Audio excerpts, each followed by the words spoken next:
windstorms. They come in all forms. Hurricanes, cyclones, and freak wind and rain.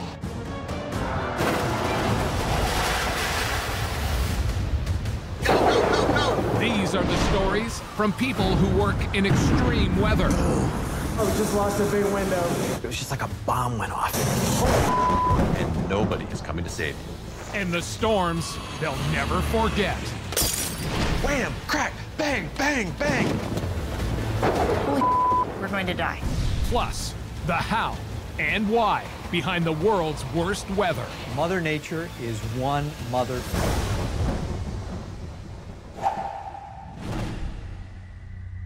Hurricane Katrina was an extremely destructive and deadly Category 5 tropical storm. It was one of the 5 deadliest hurricanes in the history of the United States. As Katrina hits the coast, its front right quadrant, which held the strongest winds, slammed into Gulfport, Mississippi, devastating it. The difference between a cyclone, a hurricane, and a typhoon, they are all the same, but they occur in different ocean basins. In the North Atlantic and Eastern Pacific, we regard these cyclones as hurricanes.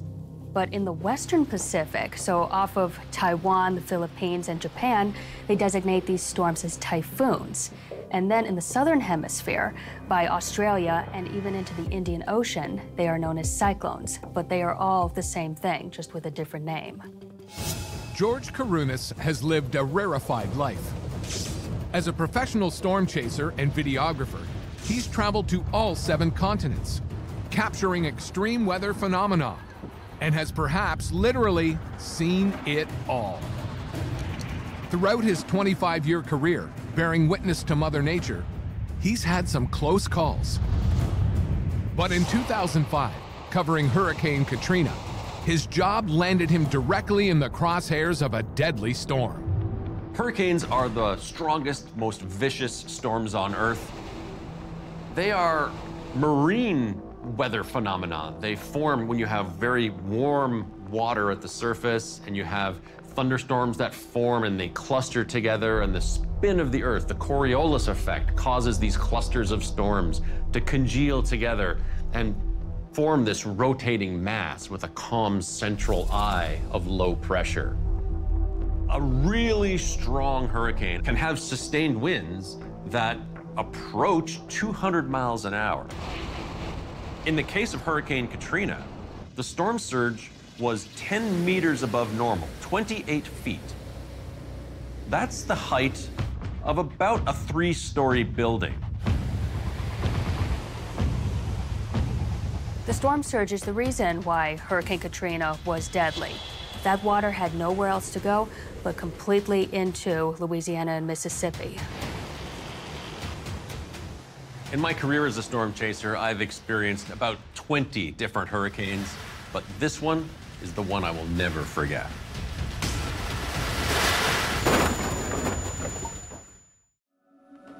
August 26th, 2005, Gulfport, Mississippi. George Karunis and his storm-chasing colleagues arrived to report live updates of Hurricane Katrina as it hits the shores. This is George Karunis. We're down here in Mississippi getting you up close and personal with Hurricane Katrina.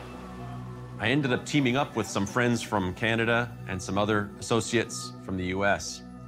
And the weather forecast for Katrina was so good that we were able to drive from Toronto all the way down to the Gulf Coast and know exactly where we needed to be. Gulfport, Mississippi.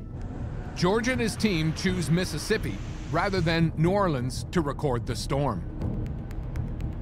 The weak side of the storm is the side that hit New Orleans. The strong side hit Mississippi, where I ended up. When a hurricane is coming ashore, it rotates counterclockwise in the northern hemisphere. So the strongest part of the storm is going to be the right front quadrant, where you have the rotational speed plus the forward speed. And that's where we want it to be, either right in the eye or just to the right of the eye. Once we're in Gulfport, Mississippi, we have to try and look at the forecast and see if we have to relocate somewhere else. So we're looking at all the computer models. But more importantly, we're scoping out bunkers, good places where we can ride out this hurricane.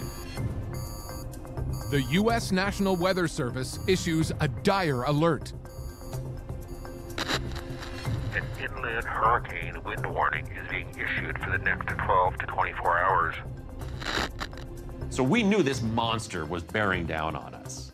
And one of the scariest things of hurricane chasing is when you get in position and you're waiting for the storm. And you know that even if you leave right now, you're still not going to be able to escape the storm. We call it the point of no return. The winds are now at 130 miles per hour. The team looks for a safe but advantageous location to ride out the storm, but still be able to record it. And I found this perfect building. It was a multi-level parking garage, steel-reinforced concrete. This thing was basically a bomb shelter. When a hurricane hits, go to a shelter that is designated by the government officials that is deemed safe. These are usually brick or concrete in structure, and these can withstand the immense forces of the wind, but also it's inland, so it's further away from the storm surge. They park their vehicles in the safety of the garage and start prepping their gear. The best part was that this parking garage had open sides, so we could experience the winds blowing through it, but we could still hide in these little nooks and crannies and shelter ourselves. We'd have to worry too much about the walls collapsing in on us. Due to potential storm surges and water rising in the city, the only direction for safety is up. A multi-level parking garage appears to be the safest place to ride out the storm. Or is it?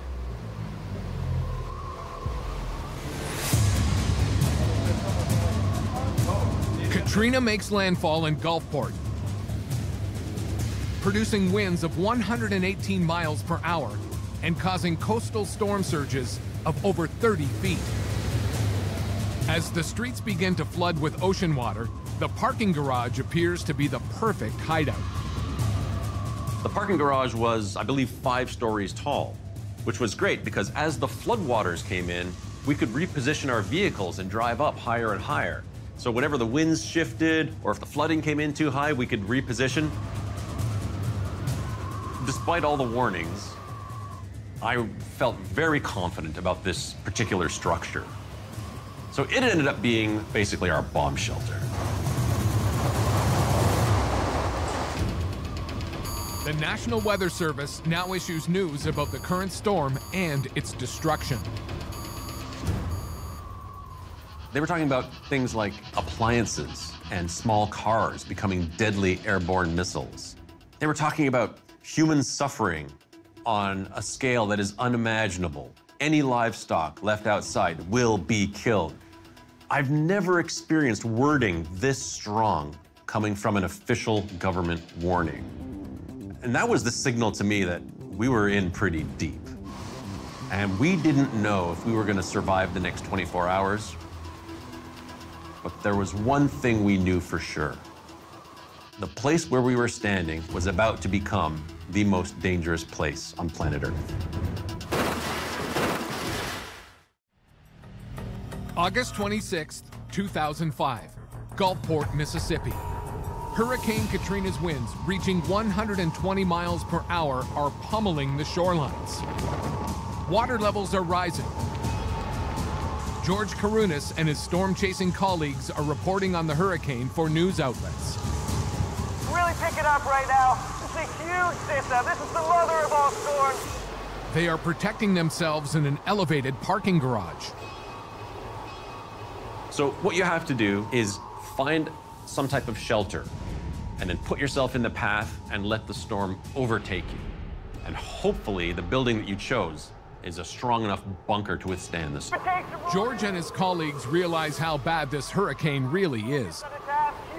Once we read that warning, we realized the gravity of the situation. Hurricanes are devastating, and it really doesn't matter what stage the hurricane is at. See, that's really get a feel for what's going on here. We could hear the wind start to pick up, get louder and louder. And then you could start to hear the whistling of the wires, the smashing of glass, and the rumble of the building starting to shake. As these wind speeds begin to pick up and the circulation begins to spin faster and faster, we now have a Category 5. It's not just the winds that are very devastating that can easily move houses off of their foundation. We now have storm surge to worry about.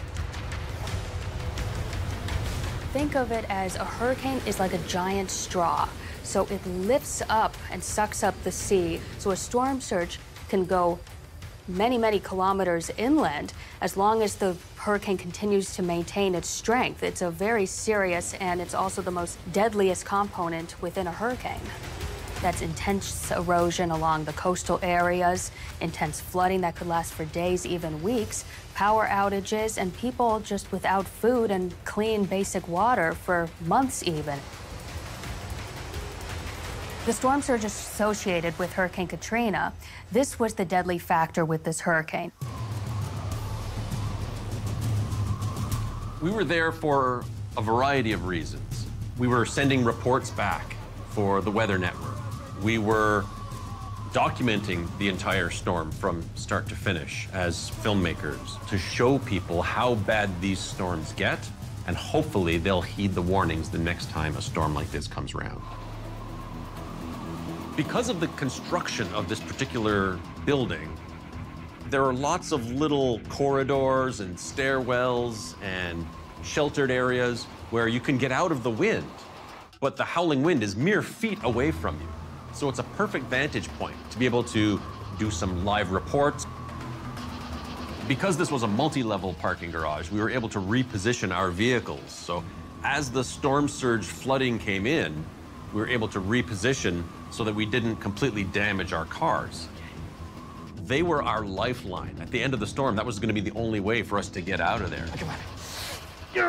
As the winds ramp up and we reach the maximum intensity of the storm, to get from point A to point B, I literally have to crawl across the ground. Because if I were to stand up, I would have been blown away like a kite. The wind was that strong. And it's not so much that the wind is blowing, it's what the wind is blowing.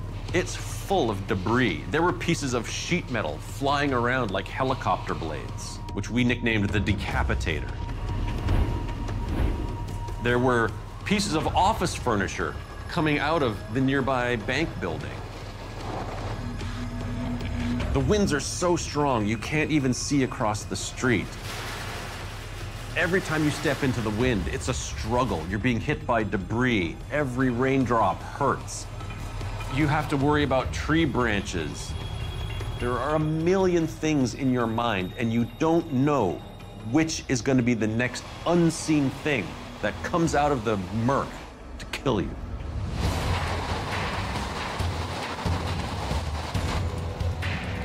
I don't think I've ever felt so trapped in my life. We were about a half a mile inland, and we still had water that was up to my waist. Because the winds in a hurricane, they rotate around a central point, as the storm progresses, the winds are going to constantly shift. So if you position yourself or your vehicle in a place that's safe right now, an hour from now, the wind is going to be impacting it. So we had to constantly move our vehicles, position them to new places. This storm was more intense than anything I had ever experienced. Once the storm surge flooding started to inundate the parking garage, that's when things really ramped up. I did not know if I was documenting what was ultimately my own demise. We didn't know if we were going to survive the next few hours.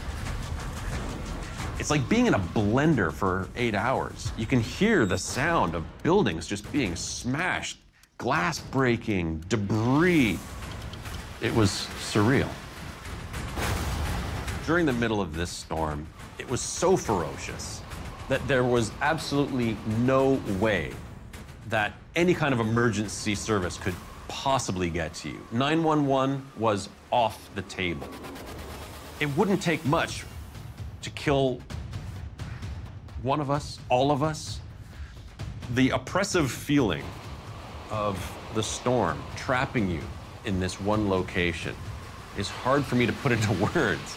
You can't step outside because you're gonna get blown away. You can't drive out of there because the floodwaters have come up. There is literally nowhere you can go. You're at Mother Nature's mercy.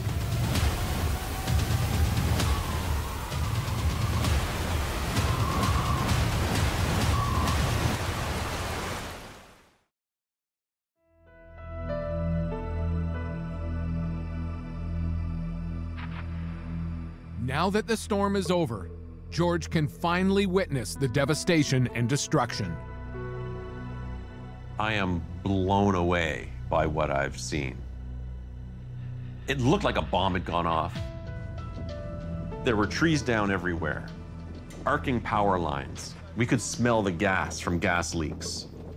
And literally the town was just smashed to bits. I'd never seen that kind of widespread destruction.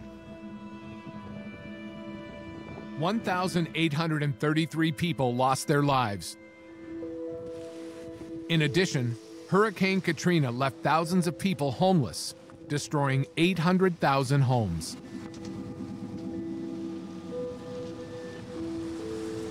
In all of my years of storm chasing, I still have not seen damage like that from a storm. This was a widespread tragedy.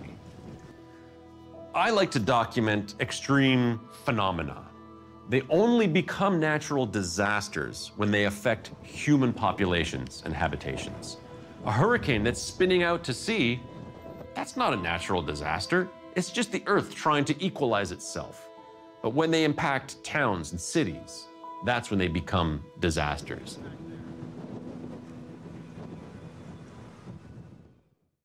Hurricanes can hit fast and furious when approaching mainland. What happens when a powerful typhoon hits a cluster of small islands? The Philippines is the most storm-exposed nation on Earth due to its position along the Ring of Fire typhoon belt, a large Pacific Ocean region where many of Earth's volcanic eruptions and earthquakes occur. On average, 80 typhoons form over the tropical waters near the Philippines, with about 19 per year entering the country. You can expect a typhoon to form at any time, at any given month in the Philippine area. And this is what we saw with Typhoon Haiyan. Storm chasers are known to primarily chase tornadoes, but Josh Morgerman is different. He chases hurricanes and typhoons. I've been chasing hurricanes for over 25 years. All of a sudden, just boom, just out of nowhere, the wind just picked up again really fast. I don't just chase the United States, I don't just chase North America, I chase everywhere. So I'm going to East Asia, I'm going to Australia, every hemisphere, every continent, hunting down the most dangerous storms in the world. I've been inside the jaws of about 35 or 40 hurricanes, and I would say this day was one of the worst.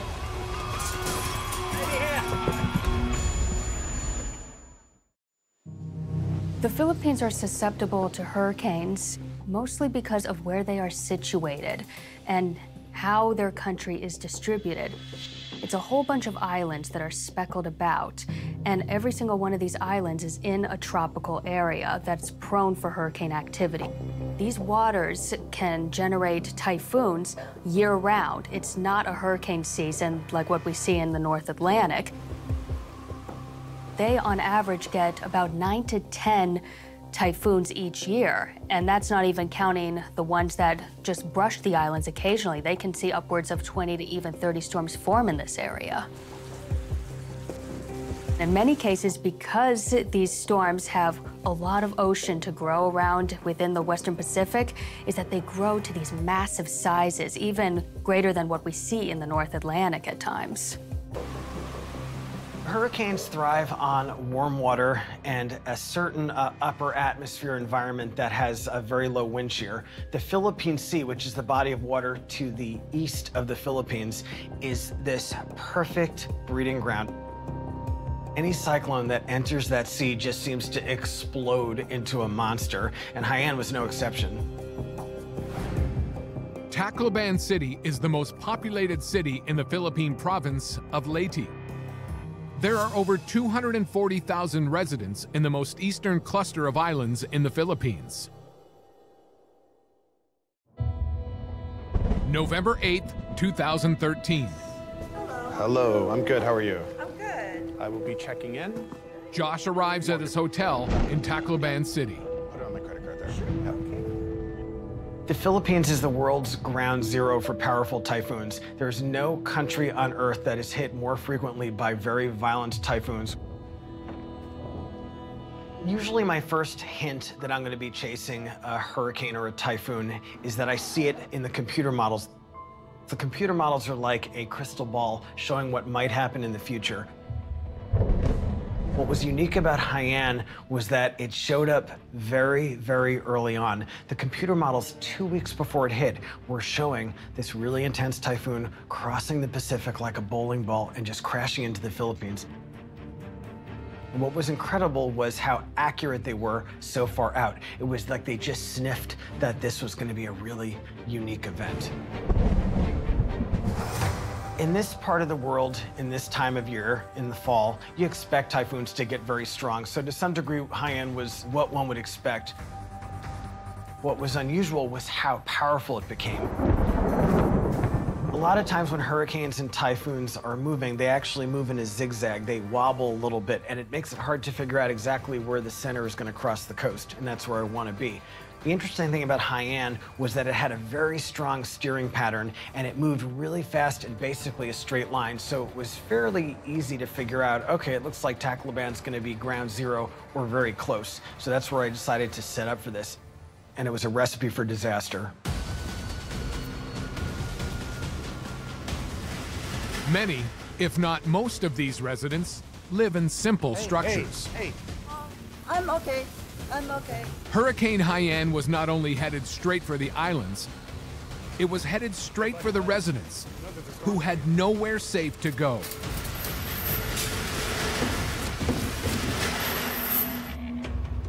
In many cases, a lot of shelters and evacuations were not prepared far enough in advance for the residents. A lot of the residents could not leave their islands. There's no general way to protect residents on an island. The furthest that they can go is just slightly inland and still be in the storm surge direction. So the typhoon was approaching, and I started to hear howling going through the building as the wind started to pick up, and that was the first sign that it was coming. Okay, guys, I think the storm's gonna hit any minute. It was like windy and rainy, and it started to get worse. And then it was just before 7 a.m. that the inner core of the typhoon arrived. It was this wall of wind and rain. That was the eye wall, the inner core of the typhoon moving in. And it just swept into the city, and all of a sudden the winds went just nuclear. You could hardly see like a block away. The wind was just roaring.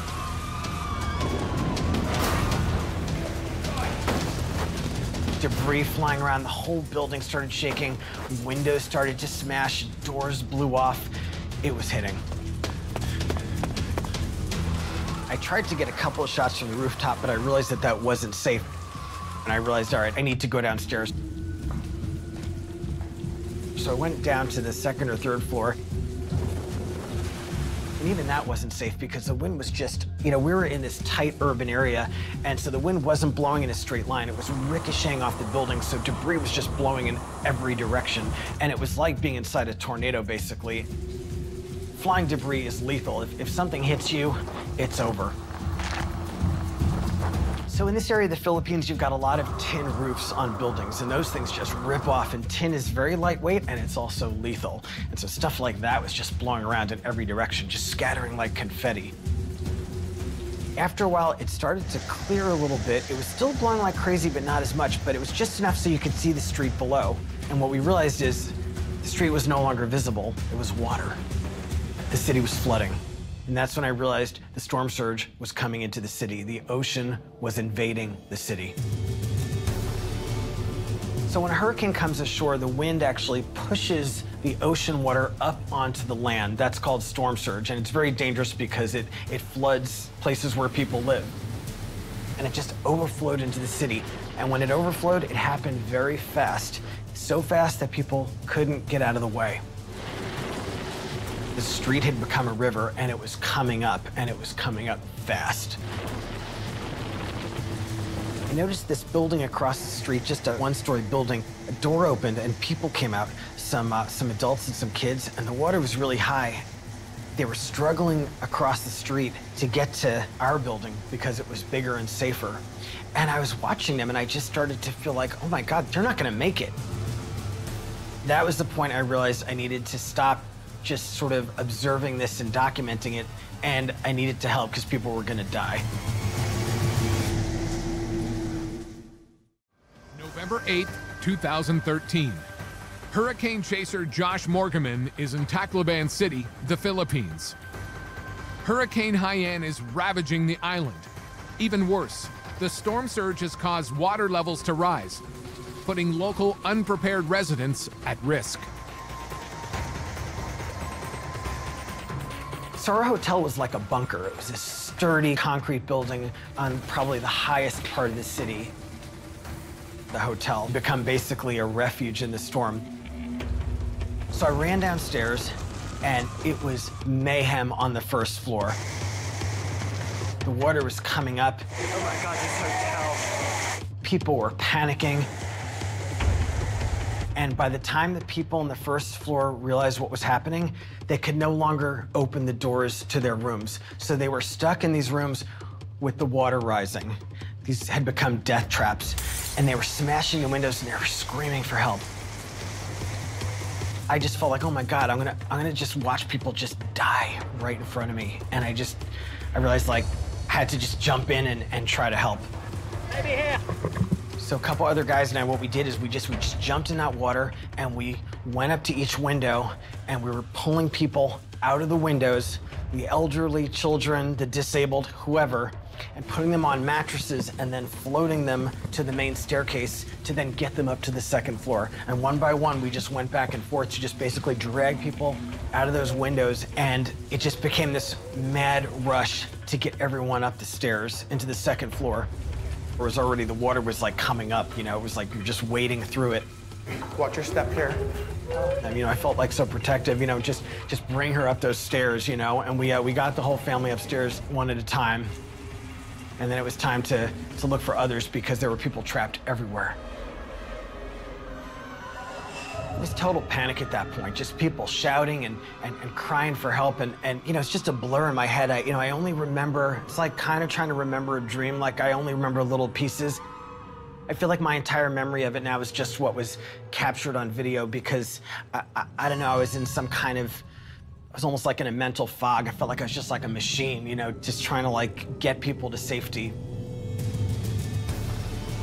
It was this mad rush to just get everyone up to the second floor. You know, some of them, you know, we pulled out of the windows and ferried on the mattresses. I remember carrying a little girl up the stairs. I remember me and another guy carrying an old man in a wheelchair up. I mean, it was just like whatever we had to do. It was just one at a time, just getting everyone up to that second floor. Good. Haiyan was an incredibly powerful typhoon, but it was quite small and it moved really fast. And what was interesting was, as soon as we got everyone up the stairs, the water started to pull away, the storm was passing. Typhoon Haiyan was a learning experience indeed, both for residents, visitors, and the government in general.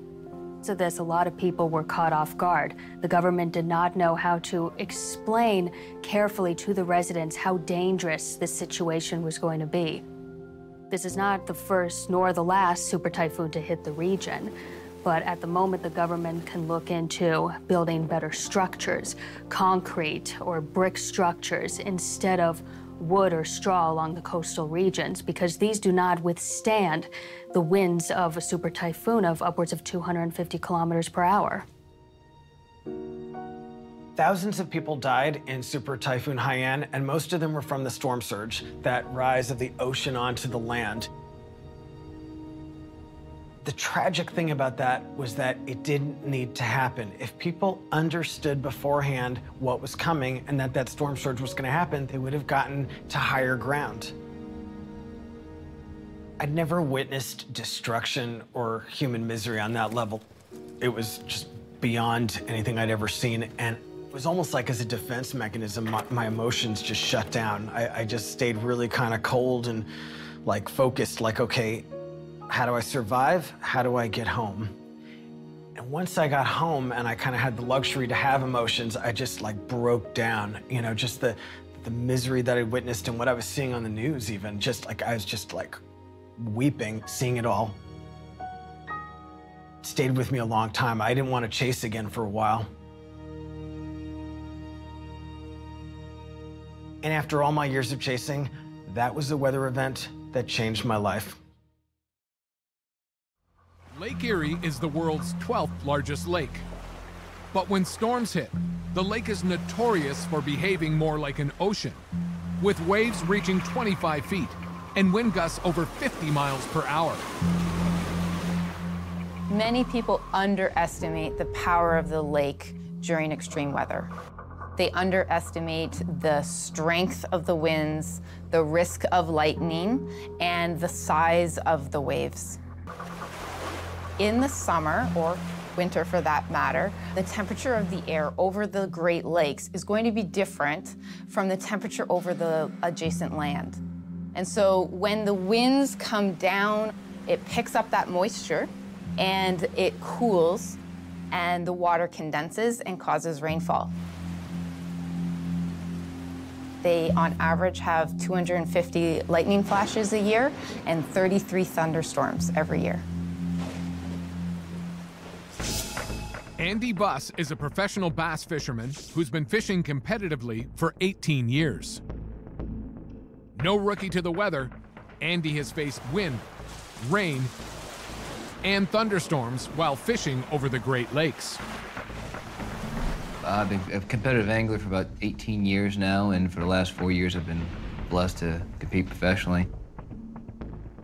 I don't believe there's any weather that's too bad to go fishing in. On the lake, you have a pretty distinct advantage when you're reading the weather. You can see it hundreds of miles in advance before it gets to you. And I've always felt that someone who gets stuck in a storm, they made a bad decision. I spent 120, 150 days a year on the water. I've been in all sorts of weather conditions. I'm not an amateur. I'm not a novice when it comes to reading weather, but that all changed on September 19th, 2015. My boat's sinking. We're gonna die.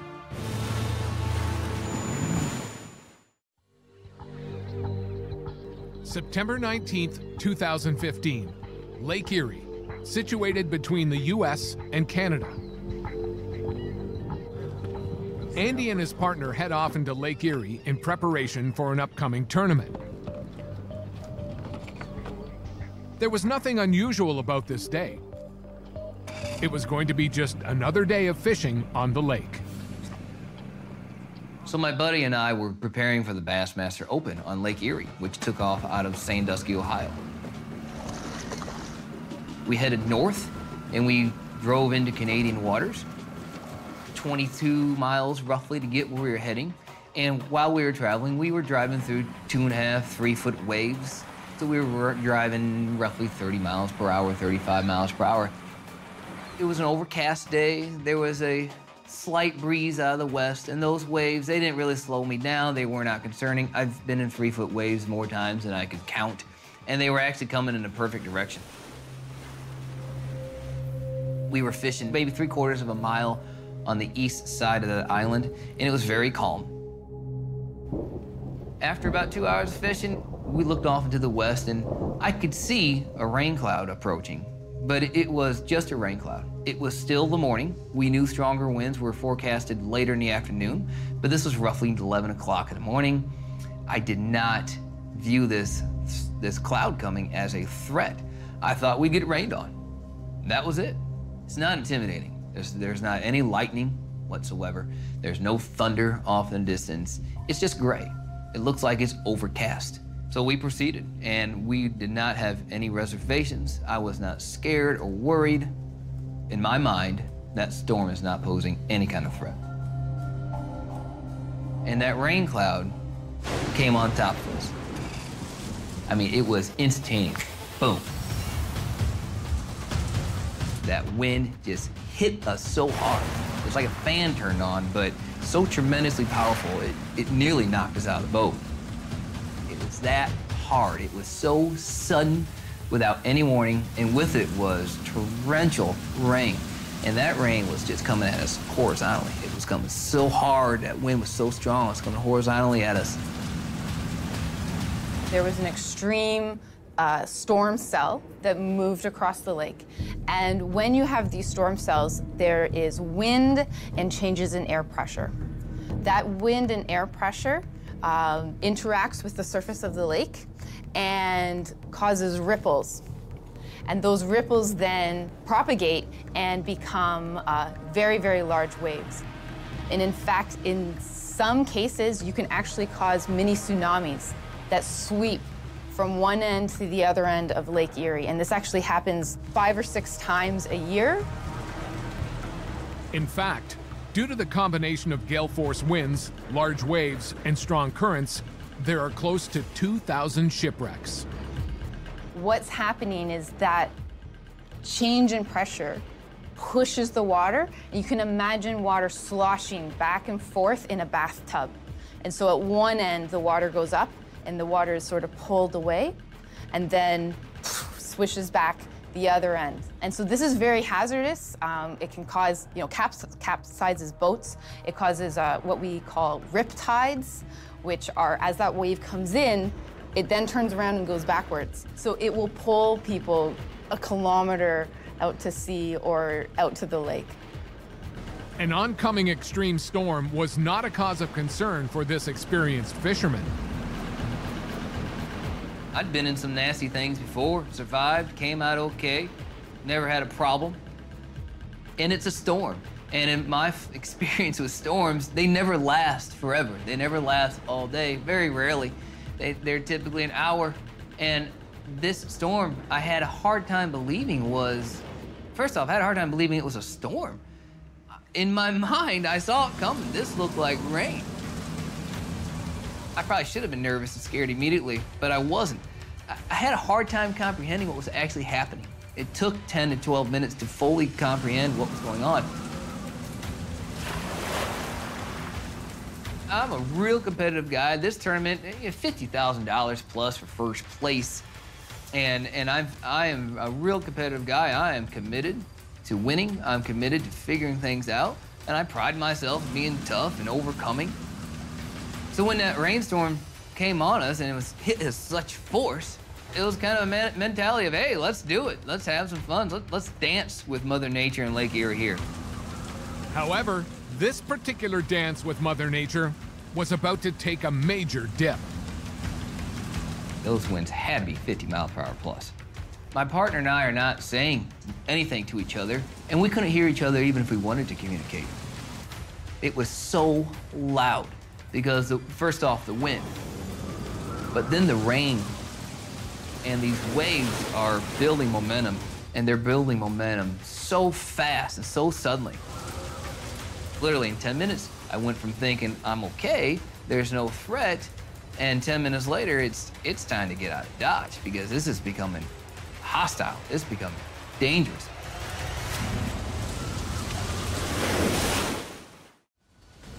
A sudden and severe wind and rainstorm is ripping across Lake Erie. Pro bass fisherman Andy Buss and his partner are in the middle of the lake in preparation for an upcoming fishing competition. But they are not prepared for what is to come. I mean, it hammered us. I mean, it was instantaneous. Boom. Because Andy has fished in all types of weather, at first, he was not concerned. The waves, when we arrived, were 3 foot, and in 10 minutes, they're 7 to 8 feet in height. When I'm looking at waves that are at least 2 feet taller than me, we've got a pretty good idea how tall those things are. But I have been in 8-foot waves before. Never got nervous, never got scared. But these were different. Lake Erie is unique because of its geographical location, because of its shape, the shallowness, and it is known for having the capacity to have very high waves, waves that are meters tall. I was experiencing something I'd only heard about before. What I found myself in with this dishwasher effect that I've only heard of before. I've never seen it. I've only heard about it. What that is I'm on a shoal, and that shoal is surrounded by 30 feet. And what a lot of mariners don't understand is that when a wave comes across the lake, it may be coming across that lake for miles and miles, and that the force of that wave is actually many feet deep. And when it hits an obstruction like a shoal that suddenly comes up to 7 feet deep or 7 to 8 feet from the surface, it hits it, and it causes that wave, instead of to roll like this, which is much, much easier to navigate through, it hits and it forces some, what I'll call crest. And so out in the middle of the lake, you have these 8-foot waves, 7-foot waves actually white capping. They're breaking over the surface. And when you turn your boat into that, what happens is that wave literally rolls on top of your boat. And it happens so fast. And at that point in time, we realized it's time to get out of here. As the shallowest Great Lake, Erie's waves tend to spring up in a matter of minutes. These 10 to 25-foot waves are violent and unpredictable in nature, creating a huge risk of drowning. Swimming is not an option. With the 2,000 shipwrecks already at the bottom of Lake Erie, Andy knows there's a chance this lake can swallow his boat just like an ocean. Hundreds of people have died in Lake Erie during storms, drowning, boat capsizing, and then also lightning strikes are all really dangerous risks that are present during extreme weather on the lake. I'm 28 miles from home. I'm 5 miles east to the protected side of an island. And I had these 8-foot waves pouring on top of us. I had to turn my boat into those waves and go those 5 miles to safety, because there is no way I'm going to be able to navigate back to home. As I turn the boat into the waves, as soon as I come over that wave, you gotta understand, I go 8 feet up, my boat comes over, it now free falls 8 feet essentially into the trough between the next wave. But it's the dishwasher effect, which means the very next wave is coming at a 60-degree angle from my left. So I've got to very quickly navigate to the next wave. The next wave after that, I go over that wave. The next wave after that might be coming straight on, or it might be coming from the left again, or from the right. So there is absolutely no pattern to navigate through. When it's so unpredictable, it's extremely challenging. And in a bass boat, where that water is made to flush down into the console area, and it would literally flood up to my ankles or even higher after almost every single wave. And mind you, I'm hitting a wave like this every 15 to 20 seconds. I've got 2 bilge pumps that'll pump out hundreds of gallons of water. What I didn't know is my automatic bilge pump, which I thought was running the entire time, is broke. And at that point in time is when I realized we're in some stuff now. The very back of my boat, it's underwater. Half of my outboard motor, my 250 horsepower motor is going to save my life, is underwater. That tells me that everything in my boat behind me is completely full of water. We're talking hundreds of gallons of water in my boat. And I look at my partner and say, all right, you can probably start bailing some water. So he grabs that and he starts bailing. And you talk about a perfect progression of things that just go from bad to worse. And my outboard motor sputters and dies on me. With water flooding the boat and his main engine not working, Andy now resorts to an electric trolling motor. The future looks bleak for Andy.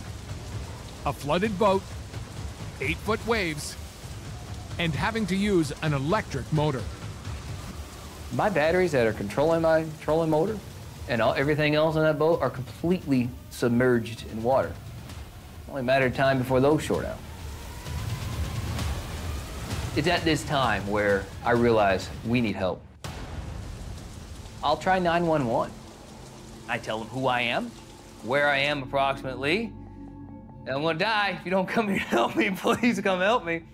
And they say the magical words of, we're sending somebody for you. I'm like, well, thank God. Andy decides it's time to call his wife. I decided as a husband that she deserved to hear my voice one last time. And that's when I broke it down to her. I said, babe, I'm in a real situation here. My boat's sinking. I'm over 4 miles away from anything safe. The Coast Guard has been dispatched to come get us.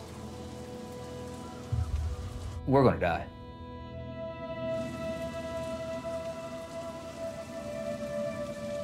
It was a conversation with a lady who is real special.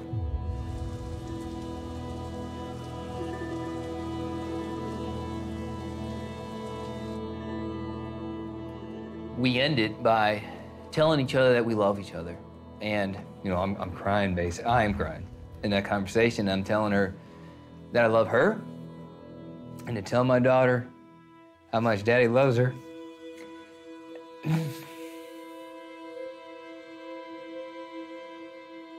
And how much I love my boys.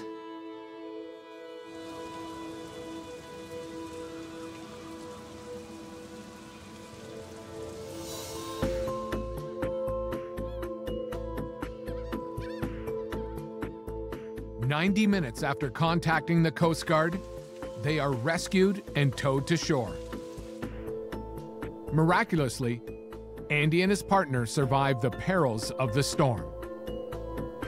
I mean, the Great Lakes have outstanding fishing, but the storms are legendary. And the legendary part of the storms is that they do come without warning. Horrible weather doesn't just happen in the ocean. It happens on the Great Lakes. Now I am much more cautious when I get on the water, especially big water. Nasty things can happen on lakes just as much as they can in oceans. And my preparation, my knowledge that I have before I get on the water, knowing the weather and the possibility, alters my plans accordingly to maximize safety. I always respected nature beforehand, but I think maybe I confuse that respect with love too. I love it. Now my respect for Mother Nature is to also acknowledge how vicious and brutal it is. Trapped in a hurricane. Trapped by an avalanche. Trapped on open water. When severe weather strikes, there's nowhere to hide. Go, go, go, go! These are the stories from people who work in extreme weather. Oh, just lost a big window. It was just like a bomb went off. And nobody is coming to save you. And the storms they'll never forget. Wham! Crack! Bang! Bang! Bang! Holy we're going to die. Plus, the how and why behind the world's worst weather. Mother Nature is one mother.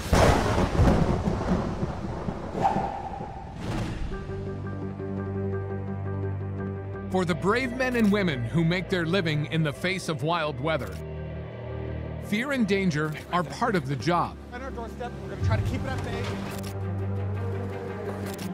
But when you're trapped and there's nowhere to run,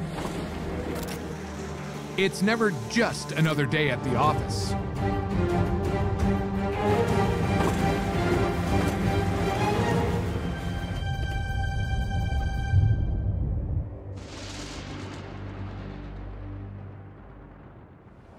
September 2014, Hurricane Odile slams Mexico's Baja Peninsula, near the popular resort town of Cabo San Lucas.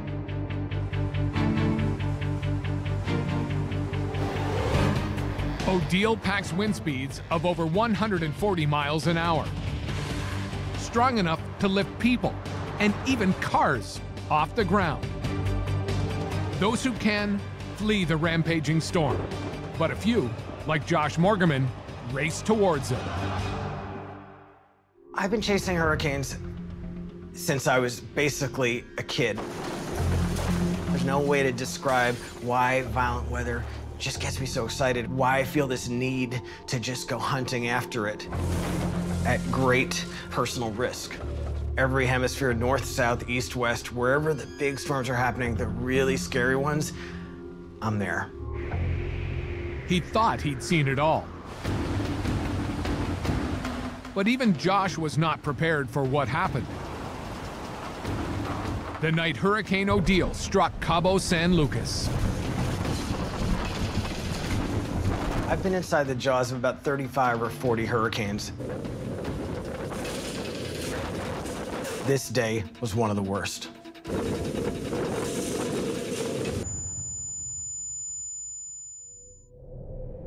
Hurricanes are the deadliest weather events Mother Nature can dish out. They're rotating tropical storms with winds of at least 74 miles an hour. Each year, hurricanes wipe out entire coastal areas and kill thousands of people. A hurricane requires several ingredients in order to form. The main ingredient here is that the sea surface temperatures need to be at least 26.5 degrees centigrade. Once these warm temperatures occur, the surface begins to evaporate and the water condenses into clouds. Because of this condensation, heat is released into the atmosphere. This is warming the ocean even further and requiring it to evaporate more, creating more clouds, eventually into severe thunderstorms. With all of these thunderstorms that are now popping up, they begin to rotate in a counterclockwise direction. At this stage, a hurricane is born. At home in Los Angeles, Josh tracks a storm gathering over the Pacific Ocean, just southwest of Mexico. I was not initially very interested in it. The computer model suggested it was gonna miss the west coast of Mexico, that it was gonna stay offshore. So I was basically just kind of ignoring it. But then as the days passed, the computer model started to shift closer and closer, and they showed maybe it actually was gonna threaten. Then the day before, I realized, oh boy, I gotta get down there fast. We gotta go. My cameraman and I flew down to Cabo San Lucas late in the afternoon that the hurricane hit. We were one of the very last planes to land before the airport closed down. That's how close we cut it.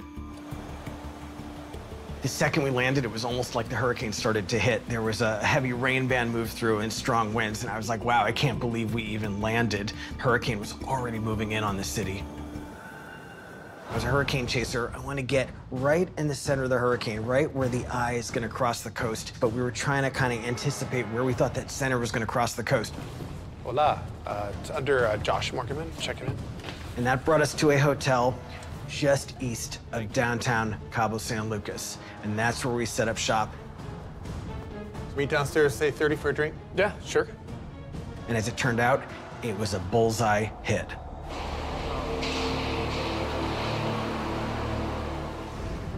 It was the prime area and the prime ingredients and the prime time for this hurricane.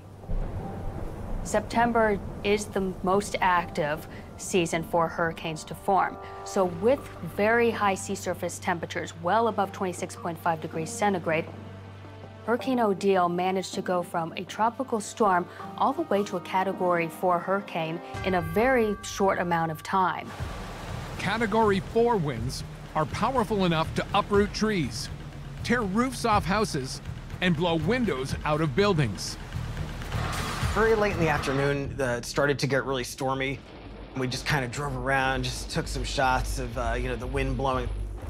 As it started to get dark, the weather started to get worse. It started to feel kind of dangerous. By 7 p.m., winds are blowing at more than 50 miles an hour, threatening to snap palm trees in half.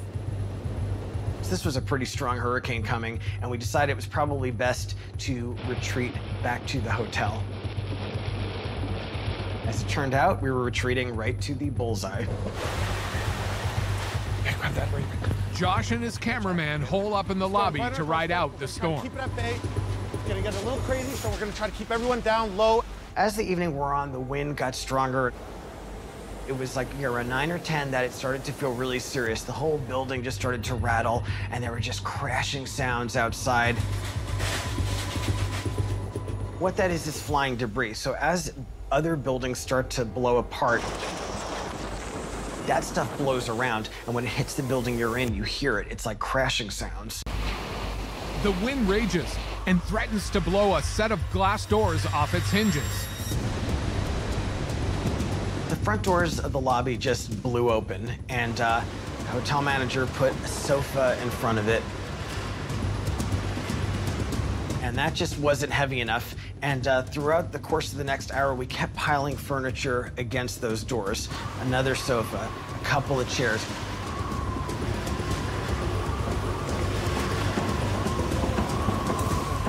And we could not keep the wind out.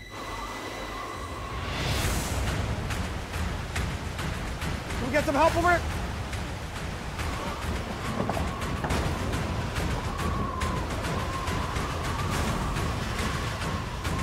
Once that wind gets in the building, it can actually start doing internal destruction. So it's very important to keep it out. And that's why we were working so hard to try somehow to keep those doors closed.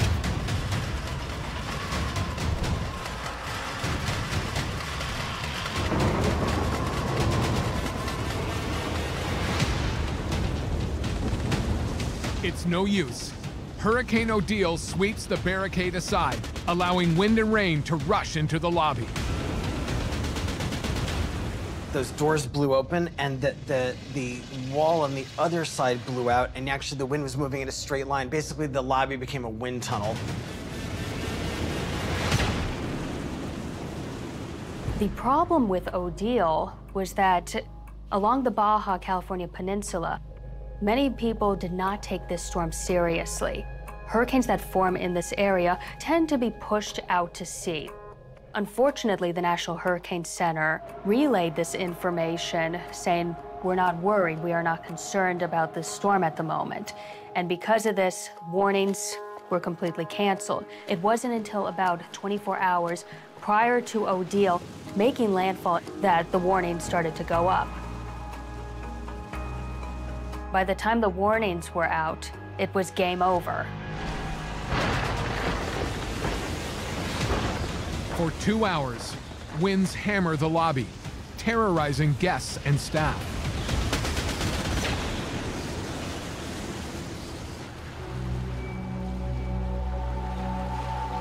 An unexpected calm settles over the hotel. It just got really quiet all of a sudden. That was the eye of the hurricane. The exact center of a hurricane is called the eye. It's a circular area and it's calm. Now, the worst part of the hurricane, the most violent winds, are in a ring around that eye. That's called the eye wall. So when you get into the eye, you're halfway through the hurricane, only halfway. You have the other half coming. So during the eye, it calmed down, and I walked outside in the parking lot, and I was just shocked by the destruction. This building really took a beating. This was a scary storm. The outside of the hotel just looked like piranhas had attacked it. The parking lot was just covered in debris. Cars were smashed just from falling branches. It was a mess. Despite the destruction, Josh knows the worst is yet to come. You never know how long that calm is gonna last, and that creates this weird uncertainty. The eye's passing and we're going back into the hurricane. When those winds come back on the backside of the hurricane, they come back fast, and you have very little time to take cover.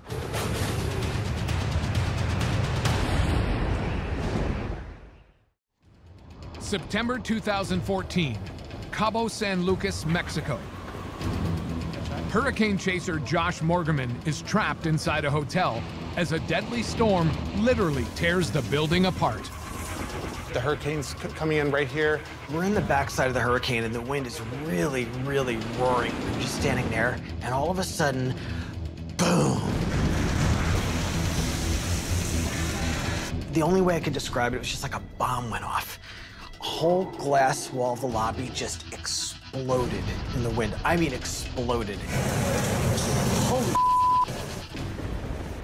I don't think I've ever been so surprised or caught off guard in any hurricane I've been in. I've been in so many hurricanes, but I've never just seen such incredible just destruction happen in an instant like that. Suddenly, glass debris flying everywhere. My legs were covered in blood. Got my leg.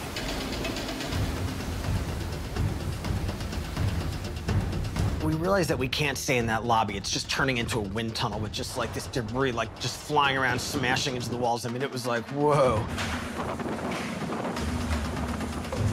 So we ran into the office, which was next to us. We shut the doors.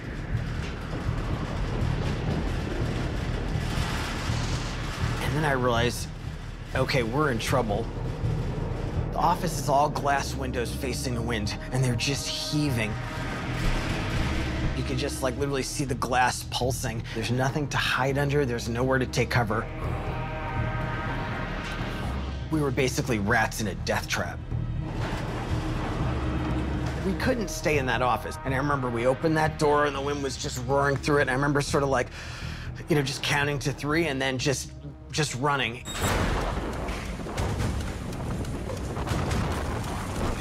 The hotel manager and I dove under a desk, the reception desk. I mean, it was just literally, it was like pure instinct at this point. Like I wasn't even thinking. I was pretty freaked out. I've been in a lot of hurricanes, and when I'm scared, it's serious.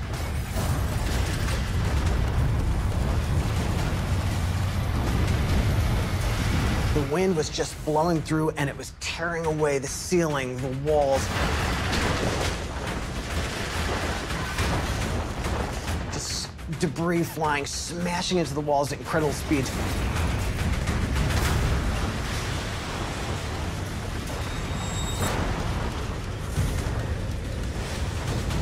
The force of the wind was so great that you could just, you know, you could feel the walls shaking.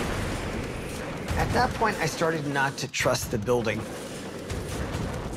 I started to, like, wonder if this whole thing wasn't gonna come crashing down on us. We needed to somehow get out of there and get into an interior hallway. Unfortunately, to do that, we'd have to run across the lobby, which had become a wind tunnel.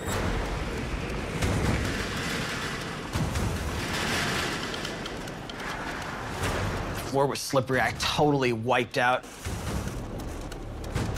We were lucky, you know, we dodged the flying debris and we got into like a stairwell and then we felt safe. Josh knows the stairwell in the building's interior is one of the safest places to be during the hurricane. It's usually a little more structurally solid. Once we got there, I felt like, okay, we made it. What made Hurricane Odile so destructive was not only was it a Category 4 at peak strength, it was the fact that residents and even visitors to the island had very little preparation time. In many cases, they took refuge in their hotels and their resort areas, which are not built to withstand these winds. And this is why we saw immense damage. So once we made it into that stairwell, because the destruction was everywhere. At that point, the hurricane was still going full throttle, and you just wondered, God, when was this thing gonna end? Finally, the wind started to decrease just a little bit. Wow. Get a load of this. We lost a lot of equipment. We were both like bleeding and just kind of banged up a little bit, but I was just so glad he was okay and we were okay. We survived it, but the hotel didn't. In the end, Hurricane Odile claimed the lives of 18 people and caused well over $1 billion in damage. The lessons that we take away from Hurricane Odile are that we're human. We can't forecast perfectly where a hurricane is going to go. The biggest mistake that we made was that the National Hurricane Center did say and relay the information to Baja California that Odile was going to stay far away from land. Instead, it made a direct hit. Chasing hurricanes comes with fear. That's part of it. You're always like a little scared. But Odile was one of the few times where I just felt like, wow, everything is out of control. It was just this visceral fear, and I felt that very few times in my many years of chasing. That feeling of being trapped, I'll never forget that. It was a day that weather changed my life. When extreme weather strikes, its aftermath can be catastrophic. Towns wiped out, lives lost. Trapped inside the jaws of a hurricane, the best defense is to take cover and weather the storm. But sometimes, riding out a savage storm can leave you in the direct path of a totally different catastrophe.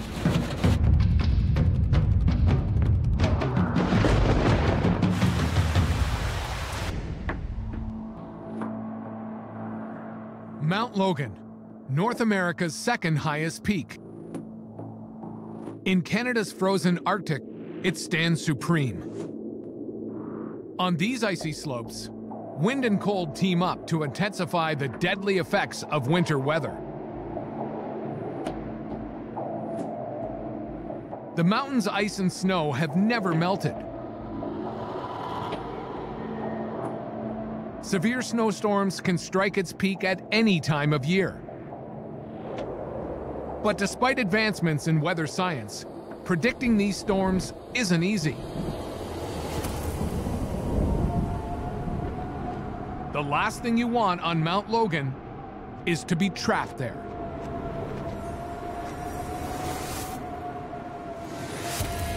The mountains are also a hard place to observe the weather because it changes so dramatically from the valley to the top, and we only usually have one observing site anywhere near it. So we will miss things that are high up in the mountains or in a valley away from where the weather stations are. For alpine adventurers who dare to scale its peak, volatile Arctic weather can quickly turn Mount Logan into a frozen grave. I travel around the world and I climb mountains in remote locations. I've climbed in Iran and Iraq. I've climbed all over South America and Asia. I'm the only Canadian that's climbed Everest without oxygen. I love challenging the outdoors. Laval Saint-Germain has conquered the highest peaks on 6 of the world's 7 continents. But in 2003, an attempt to summit Mount Logan brought him to the brink of death.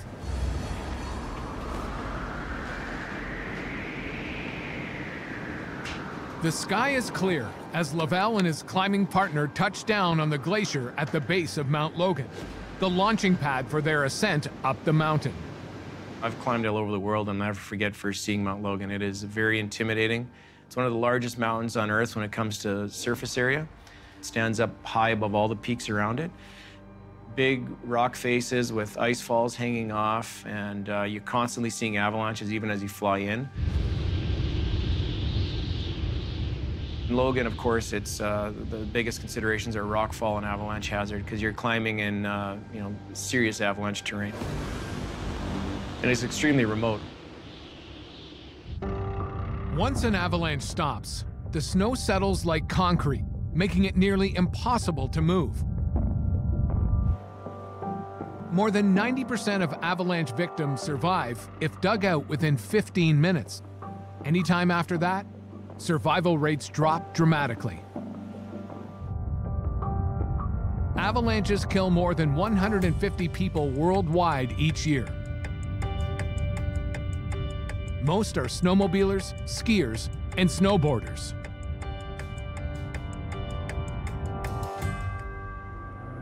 Laval spent months preparing for what would be a grueling expedition to the top of the mountain.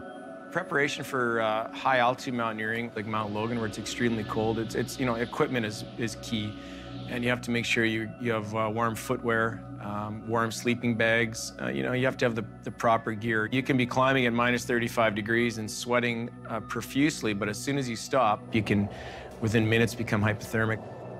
But being prepared means they have more than 100 pounds of gear, too much to haul up the mountain at once. When you do these remote big climbs, you're on your own, and it's a real commitment. I mean, nowadays, obviously we have satellite phones. We can call for help. We can call for a pickup, so you're not quite as exposed as you used to be. But it's not simply arriving at the base of the mountain and climbing to the top, skiing back down or walking back down and coming out again. It's over 100-pound backpacks, so heavy that you can't climb with them. So what you end up doing is you end up yo-yoing up the mountain. So you'll carry gear up to a certain point, leave it there, come back down, sleep at your tent next morning, pack up everything, weather permitting, and climb up to where you left the gear before. You camp there and you just keep doing this up and down. So you end up climbing the mountain 3 times, probably on most climbs, because you just have too much equipment. But you need that equipment because you need that food and that fuel and that cold weather gear to climb it.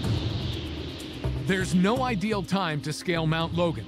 Extreme weather has stranded many climbers atop its icy ridges. Strong winds packed with moisture collect over the North Pacific, then swing inland, where they're forced up Mount Logan's 6-mile-high peak. As we move up through the atmosphere, it will get colder and colder and colder. Up in mountains, the precipitation that might be rain down low will be snow up high. And also, because it's cold up there, it will stay longer, so we see more snow on the mountains. Laval and his partner begin their climb up Logan's treacherous icy slopes, sidestepping deadly crevasses that they could easily fall into.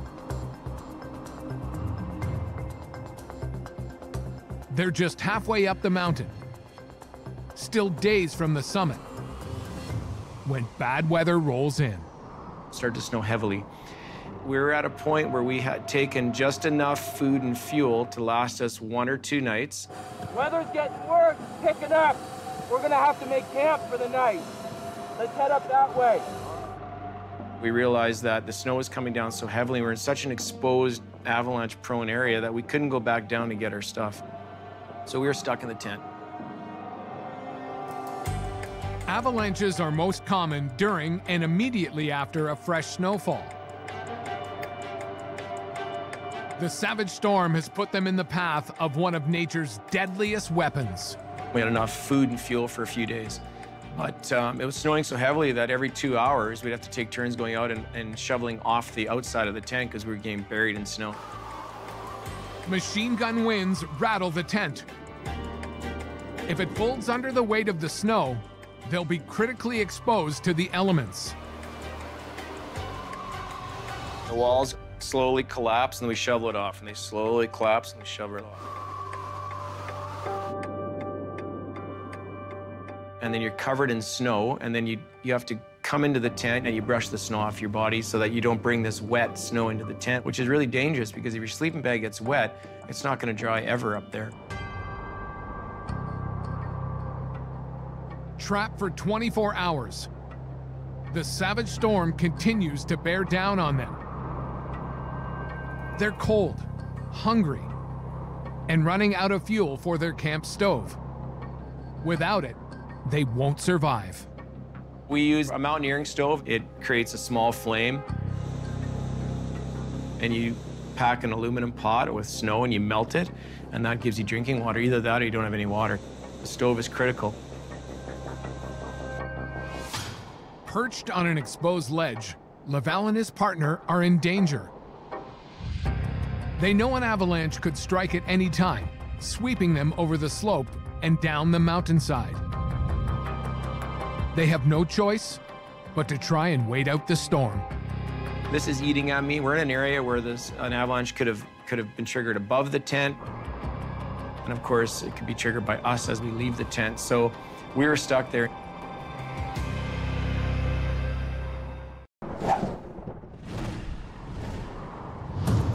Mount Logan, an icy peak in Canada's frozen Arctic. High in the clouds, blizzards and severe snowstorms strike without warning. And cold is a constant threat. In high winds, 0 degrees Fahrenheit feels like -30.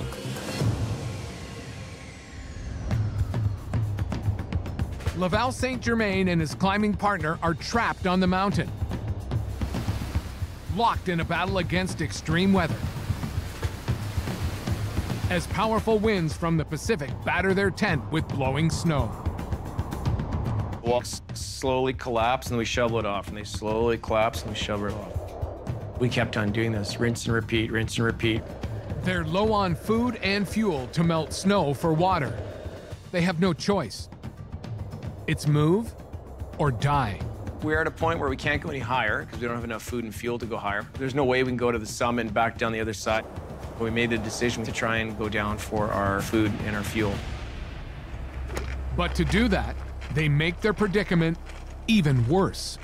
We left the tent together, and I was very nervous about it. I was extremely gripped that we were going to cause an avalanche. When snow falls to the ground, it quickly bonds under its own weight to form a solid mass. But sometimes, new snowfall doesn't bond to this hard, icy layer below. When that bonding fails, watch out. The trigger mechanism is just that extra bit of snow added on the top, so it destabilizes, and you could get an avalanche. Laval and his partner continue the dangerous downward climb to retrieve their food and fuel. We got into a situation into some extreme winds, and I've been in some fairly strong winds, especially in the Himalayas, but it's the strongest winds I've ever seen. Wind and fresh snow. It's the perfect recipe for a deadly high-altitude avalanche. They choose each step with great care in the blowing snow. It would be easy to fall off the edge of the mountain, never to be heard from again. They tread cautiously, knowing they'll pay for a single wrong step with their lives. The vibrations from a lone hiker can cause the top layer of snow to slide, setting off an avalanche. The distance that we had to travel, if I remember, was maybe 400 meters, which is not particularly far, but it's very far when half of that is uphill. You're at this point almost petrified that the slope's gonna go. I put my foot down in the slope 50 centimeters in front of me, so just a couple of feet in front of my boot.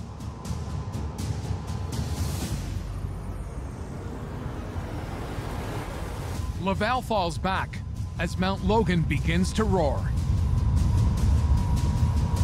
The entire slope just cut, sheared off, and the entire mountain just fell all the way down 9,000 feet. It was reverberating, you could feel it moving, like you could feel it in your boots. It was terrifying. I was within 50 centimeters of losing my life. On these icy slopes, there's zero margin for error. They know they've pushed their luck as far as it will go. This is the biggest avalanche that I've ever seen, and yeah, it was particularly frightening. At that point, went back to the tent.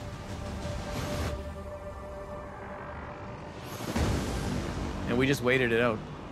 We felt trapped. Once you're up high on the east ridge of Mount Logan, you might as well be in the moon. You're on your own. It would be just about impossible to pick you off and rescue you if something went wrong. Trapped on the mountain, they're sitting ducks. As their terror grows, they listen intently for rumbles in the distance. A second avalanche could trigger at any time. Now we're in this scenario where we can't go any higher because we don't have any fuel. So you can't live without fuel in a mountain because you have to melt snow, and as you know, you need water. And we can't go any lower because of the risk of starting another avalanche and being swept off the mountain. It was a feeling of doom. It was a damned if you do and damned if you don't scenario. We just about got killed in that. Days after his near-death experience, Laval and his climbing partner reached the top of Mount Logan via the East Ridge. The first time it's ever been accomplished. When we got to the summit of Mount Logan, it was incredible. After weeks of hardship and freezing and struggling and you know, avalanches and ice falls and yeah, it's a fantastic feeling at the top. I had tears in my eyes. But for Laval, reaching the summit was also a humbling experience. Mount Logan still haunts him. I've spent my life in the outdoors, but just another reminder of how quickly things can change because of weather and how insignificant we are. That slope would have slid 50 centimeters higher. I would have just been like a pebble in it, like a grain of sand going down that mountain. Nature is, it's spectacular, it's beautiful, but it's got a real bite to it, for sure.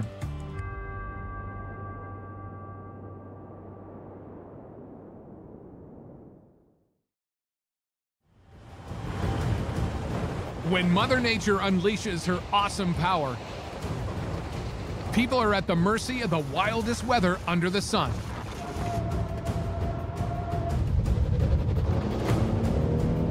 You can run, you can hide, but sometimes you have no choice but to charge head first into the storm.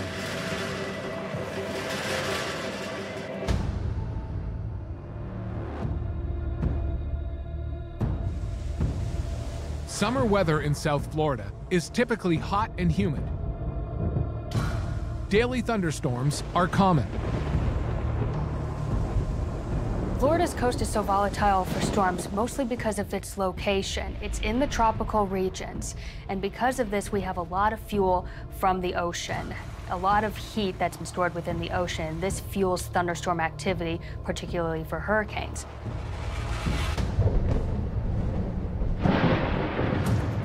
Thunderstorms may be common, but they're never simple. The jet stream, a fast-flowing air current about 6 miles above the Earth, drives tropical storms west to east. From the coast out to the ocean. These winds are especially dangerous for boaters, who run the risk of being pushed miles out into the stormy Atlantic waters.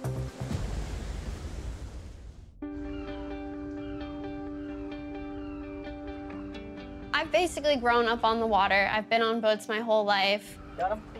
I've been fishing basically since I could hold a fishing pole, so maybe like 3 years old.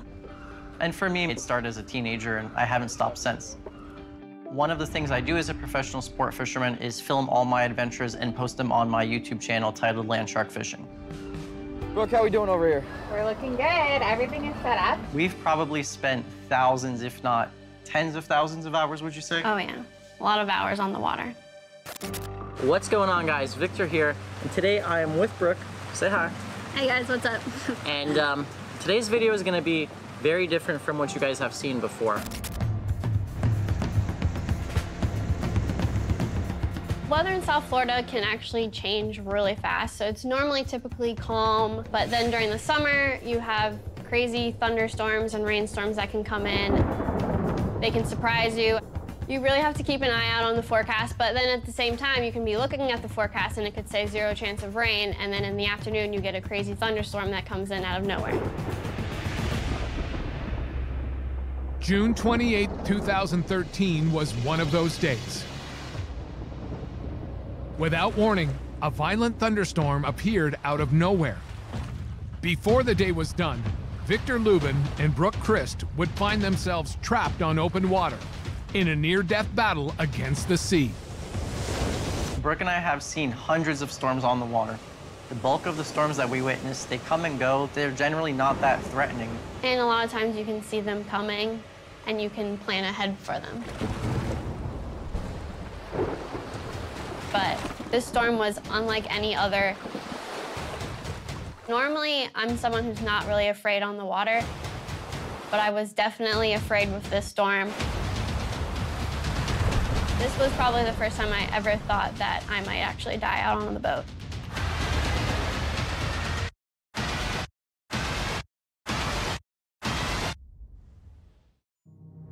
June 28, 2013, Jupiter, Florida.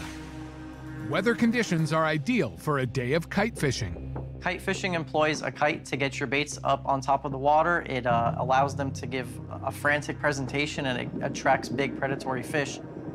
Typically, if you're going kite fishing, you want a little bit of wind, because if you don't have any wind, then you can't get your kite up. And this day, it was gonna be a little windy, so we knew we were gonna be able to get the kite up. Hope the weather clears up a little bit. Yeah, honestly, I think that we should be fine. There weren't any thunderstorms on the forecast, so we thought it was going to be a good day out on the water. It would turn out to be anything but. So it was around midday, we got the boat packed and headed out the inlet, and we headed out to about 120 feet of water, which is roughly 3 miles offshore. surrounded by sharks. Lots of sharks out there. But a threat far greater than sharks also lurks 3 miles offshore. The Atlantic Gulf Stream, a strong ocean current that ferries warm water up from the Gulf of Mexico. This Gulf Stream fuels a lot of storms. You'll see in this stream that the ocean waters continue to be warmer compared to the rest of the ocean, and this is the prime fuel source for many storms. When ocean water is warm, storms suck up the heat energy, the way a straw sucks up soda, creating moisture in the air. The warmer the water, the more moisture in the air, and that can mean larger, more powerful storms. Hurricanes can be right over the Gulf Stream for days at a time, just feeding off of this warm water. So even by the time these hurricanes reach Bermuda, or even upwards to Nova Scotia, where they're supposed to be weakening, it's because of the Gulf Stream that they maintain their strength. On the calm seas, Victor and Brooke enjoy the sun. Brooke, how we doing over here? We are doing awesome. Oblivious to an ominous wall of dark cloud beginning to take shape on shore. It was a perfect day out. It was sunny. There wasn't really a cloud in the sky. It was a perfect day out on the water. We fished for about an hour when I got to catch a sailfish. And during the middle of this catching of a sailfish, we started to see this storm coming from onshore. And it came really, really fast. The storm came so fast that by the time I had even caught the fish, the storm was on top of us. The first thing we felt is it got really cold. It probably dropped at least 15 degrees, and then the wind just started coming. The wind started howling, and then the seas just started picking up. This storm wasn't a normal storm. It was giant. It probably stretched at least 10 miles down the coast. So normally when we see a thunderstorm, you can kind of see where it starts and ends, but this one, there was just no end to it. This thing was just building and expanding. Winds from the Florida jet stream, blowing from the coast out to sea, grow stronger by the minute. We were kite fishing, and you know, with the kite, it's really hard to reel against the wind. Oh, your kite's about to go in the water. And since this wind is blowing us now so strong, the kite actually ended up breaking because the wind was so strong, and we basically just abandoned the kite. It's time to cut their losses. They need to get out of this storm now.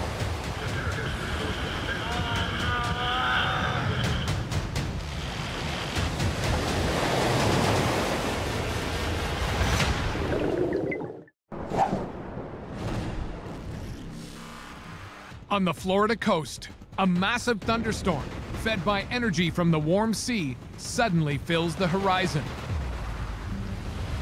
Alone at sea in a small fishing boat, Victor Lubin and Brooke Christ are trapped totally by surprise. Normally, if a storm's coming, you have some time to prepare. You know, you see it coming, but this storm came within 15 minutes from being a perfect day out to us being absolutely scared about what was going to happen. It was just insane. Yeah, we can't see land.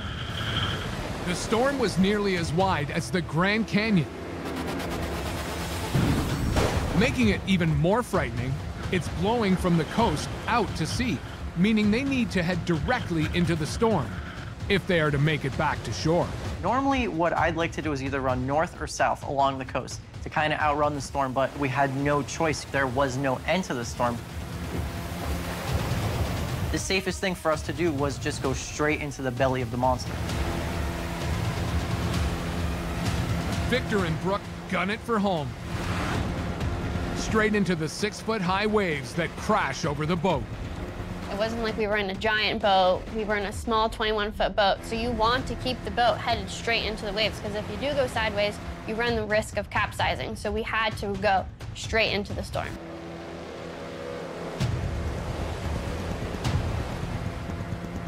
Kind of a David and Goliath situation with our boat, you know, being David and these just monstrous waves being Goliath. And it wasn't just the waves. There's rain in your face. You could barely see the coast. You can see land over there. You can't see land over here. It was just a very scary, tense situation. I can't see a damn thing. We didn't know if we were going to run into a boat. There could have been a boat in front of us. We wouldn't have seen it. We wouldn't have known. Howling winds, crashing waves, blinding rain. Just when they think it can't possibly get worse, We must have seen hundreds of bolts of lightning. When you see it just striking every which way, there's no shelter around, it's really terrifying.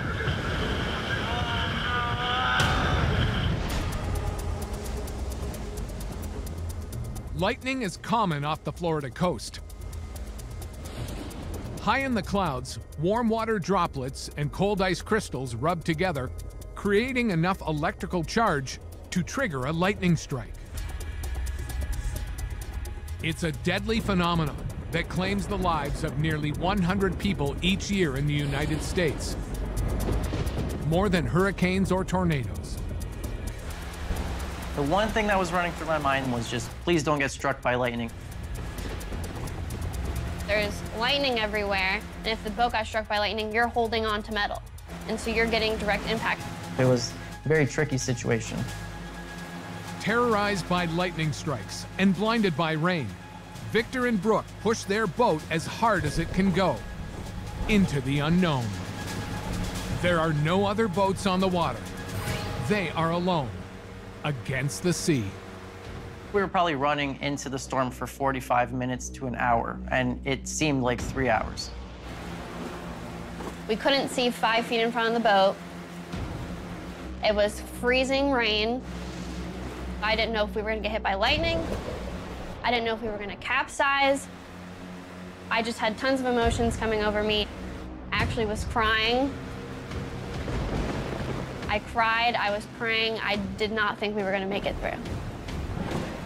I tried maintaining my composure because I knew how scared she was. I saw she was praying, I saw, she was crying. I just wanted to give her that sense of security, but on the inside, I was just as worried as she was.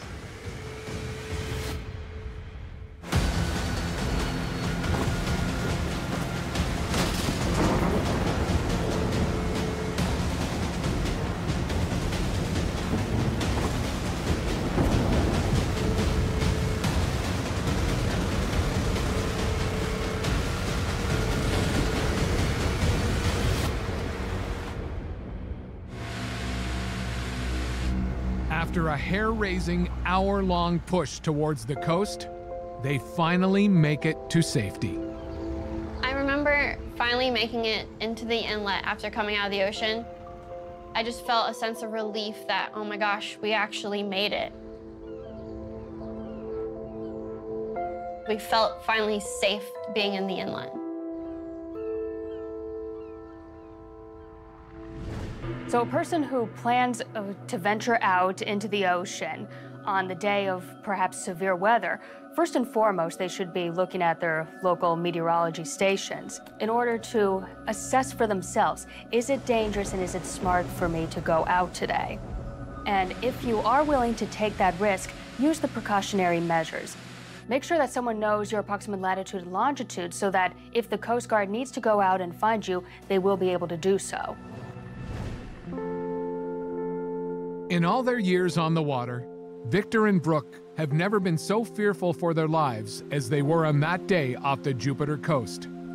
It was a day that would bring with it some hard-learned lessons. One of the stupidest things we could have done is we should have had our life jackets on. We were just so in the moment that putting our life jackets on was not the first thing that came to our mind. I learned that you can't take chances. The weather can change in a blink of an eye, and you always need to be prepared. We got lucky this time, and we did get lucky, and we survived, and so now we can prepare for next time. I was changed by that weather. If I'm offshore and I see a thunderstorm coming, I don't take it lightly because I know that it could be another one of those superstorms.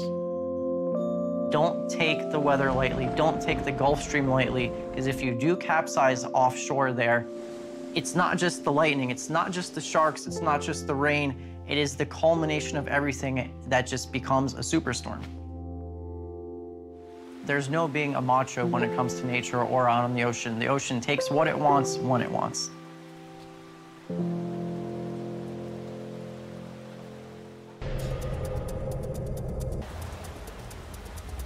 When a hurricane hits, I really hope that you have evacuated and have heeded emergency managers. As meteorologists, we know what we're talking about. When the warning goes out that you should evacuate, go to a shelter that is designated by the government officials that is deemed safe. These are usually brick or concrete in structure, and these can withstand the immense forces of the wind, but also it's inland, so it's further away from the storm surge. In the event, though, that you are caught off guard and you have not evacuated, the best place you can be is inside. Put as many structures between you and the hurricane as possible.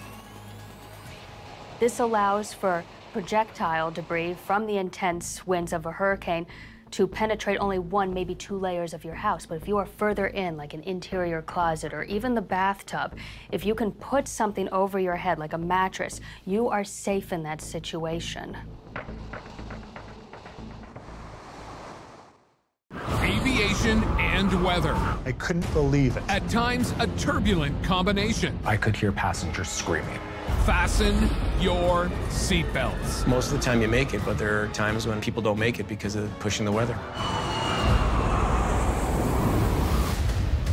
Go, go, go, go! These are the stories from people who work in extreme weather. Oh, we just lost a big window.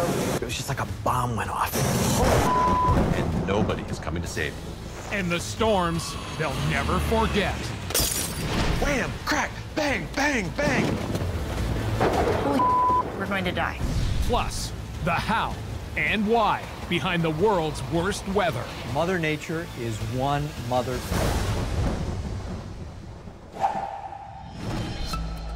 Weather conditions play a key role in a pilot's day.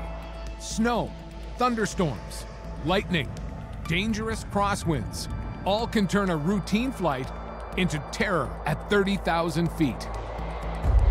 At any given time over the United States, there are 5,000 planes in the air, but only one Mother Nature. In March 2007, a run-of-the-mill journey from Cancun, Mexico to Halifax, Canada quickly turned into a nightmare. Passengers and crew were brought to their knees by extreme mid-air turbulence. Turbulence is basically a rapid change of wind, speed, and direction as you go up in the atmosphere. It can be very, very dangerous. You're cruising along at 38,000 feet above the weather and then suddenly encounter these very, very strong winds. And if the pilot is not prepared, he can lose control of the aircraft, and anyone who doesn't have their seatbelt on in that aircraft is risking serious injury. As a flight attendant, Michael Cruikshank has spent 18 years and thousands of hours in the air. He has experienced all types of weather, and all off the ground. In the air, I have experienced rain, snow, sleet. I've flown over tornadoes. I have flown over thunderstorms. Would you like a drink? Hurricanes, blizzards, you name it, I've flown through it. But there's one weather event I'll never forget. I'd never, ever experienced or seen a storm like this. It's getting worse out there. This one weather event changed my life. Cancun, Mexico. Passengers returning from a holiday in the sun board the plane for a 6-hour flight to Halifax, Canada. So the day started like any other day. I had done that flight between Cancun and Halifax hundreds of times. That flight was a full flight, 136 passengers. Seatbelt, sir? Great, thank you very much. Good evening, ladies and gentlemen. If you need anything, We are just up front here, so don't hesitate to ask, and thank you very much for flying with us. I'd flown with all these girls before. It was like a well-oiled machine. We all knew our roles. Everything was going to be a great day. But Mother Nature was about to throw a wrench into the well-oiled machine.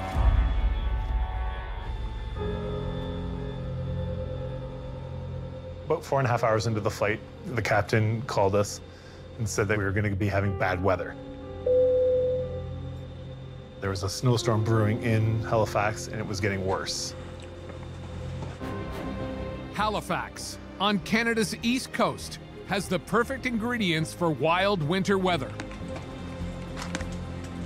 Warm, moist wind from the south and cold polar wind from the north.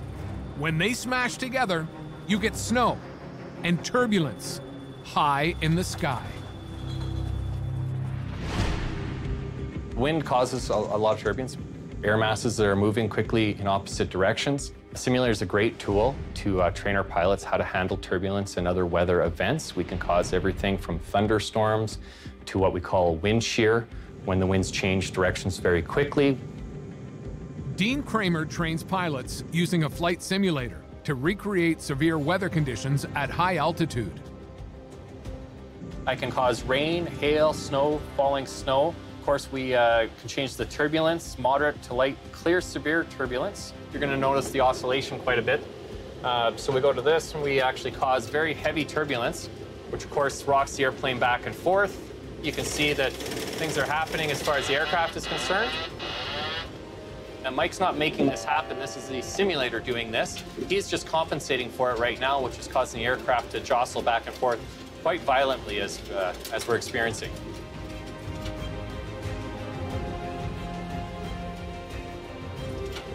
And again, I can quickly turn it off and make Mike's day a lot easier.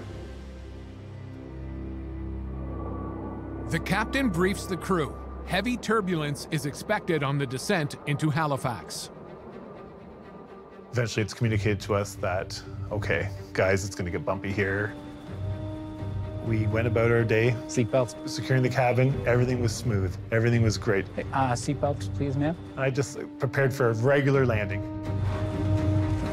Great job. Thank you very much. But as landings go, it was going to be far from ordinary.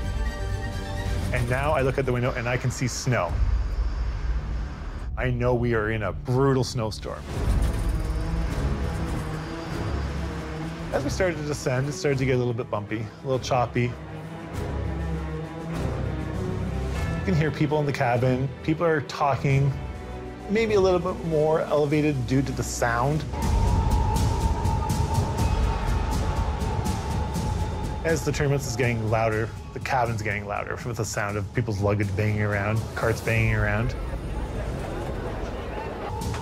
It's a perfect storm, as sudden changes in wind speed rock the plane. This is gonna be a bad one. Yeah, I figured. On a scale of 1 to 10, we're about a 6 now. So it's getting a lot worse.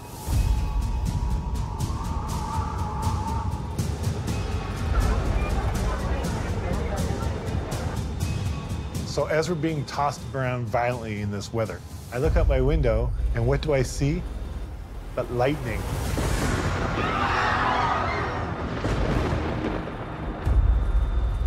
I couldn't believe it. So I didn't know what this was at the time. The next day, I found out that this was thunder snow. Thunder snow is a rare weather phenomenon. Snowfall is accompanied by thunder and lightning. It's getting worse and worse and worse, and we're only at about 10 minutes into descent, so I still know we have 20 minutes to descend into this snowstorm. I don't know what else is ahead of me. I don't know how it's going to get, but it's getting worse as the seconds go by. I remember saying to my flight attendant beside me, "This is bad. This is bad."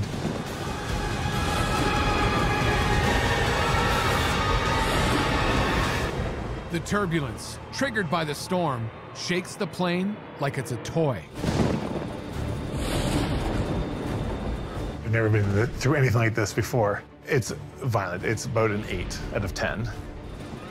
People are screaming at this point, absolutely terror screaming. The pilot struggles to maintain his descent into Halifax as thunder snow electrifies the air around the plane. I had never seen lightning in a snowstorm. I didn't know that this was even a possibility. The turbulence was bad enough, and now this thunderstorm. So what is thunder snow? Thunder snow is literally a thunderstorm happening in the winter months. Now, it doesn't happen all that often, but the formation mechanisms for thunder snow are identical to the formation mechanisms that we have to get thunderstorms in the spring and summer.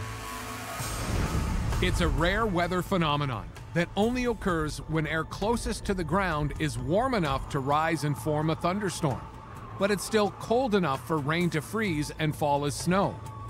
In a thunder snowstorm, lightning reflects off the snowflakes, making flashes even brighter. When I've seen people react to thunder snow, it is fascinating to see their reaction because it's the last thing that they would expect to hear or see, that rumble of thunder in the middle of January, that flash with the lightning bolt, and yet it is something that we do see from time to time. The passengers at this point are terrified. I can hear screaming, I can hear crying. You could hear the thunder cracking. You could feel it. Just feel the tension grow inside that aircraft because everybody who was being tossed around also now seen lightning. But then I heard throwing up. It was not a pleasant sound. And it was row after row after row. At row 18 to row 32. Every single person was throwing up on that plane. Quickly, air sickness sweeps through the plane as the passengers are subjected to 3 kinds of extreme turbulence. So the yaw of the plane, where they feel the back of the plane swaying back and forth. Then we have a roll, where the plane is rolling like this, side to side, kind of like on a boat. And then you have a bouncing, where it's up and down bouncing. We are having experienced all 3 types of turbulence. So the plane was doing this, this, and this all at once.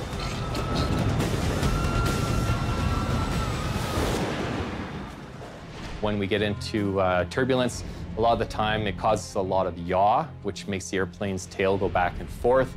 It's what makes people really sick. Again, if you're at the end of the aircraft, you're farther away from the center where it's actually turning, so it's actually worse at the back of an aircraft. Mike can barely tell which way is up and which way is down. Now he too succumbs to the erratic movement of the plane. Oh, I was throwing up. I was in the back throwing up.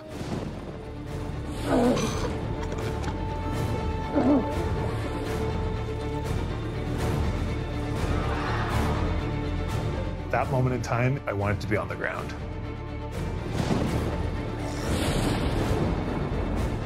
Finally, after 6 long hours, the battered airliner makes its final approach into Halifax.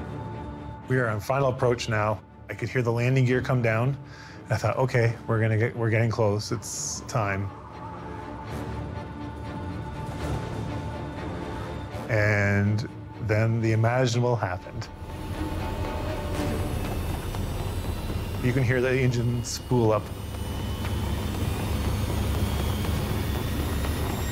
And as a flight attendant, you know that sound. You listen for that sound. That's an awful sound to a flight attendant. We're going back up.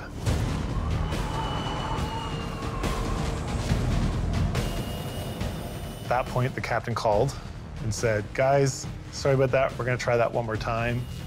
So I thought to myself at this point, oh no, we have to go through this again.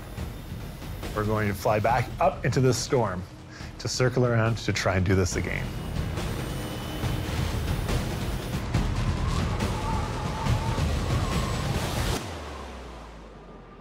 So some of the reasons why we aren't actually able to make the destination that we're trying to go to is we can have multiple things such as thunderstorms, which cause wind shear, which are of course dangerous for the aircraft to land in. We can have things where you get a lot of ice and snow, just like the highway on your car. You don't want to drive on it. Well, we don't want to land a 116,000-pound aircraft doing 200 kilometers an hour on an icy stretch of pavement. Passengers and crew brace themselves for a second attempt at landing as wind pounds the plane. We started our approach, 10,000 feet again, violent turbulence, shaking, rattling. The sound is something you never forget. The sound of brutal turbulence is engraved into my head. We started the descent again with the turbulence and got the spool up of engines one more time. And we had our second missed approach into Halifax. And I thought, oh no, what's going on? The wind and storm make it too dangerous to land. Air traffic control directs them to an alternate airport in Newfoundland. But the captain gets a fuel warning. They're running out of fuel and time. We had to fly back into the storm and try another airport that was closer, in St. John, New Brunswick.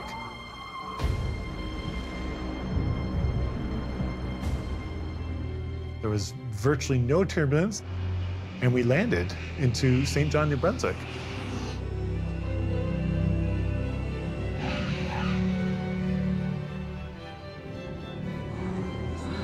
With a plane full of puke and scared, nervous passengers.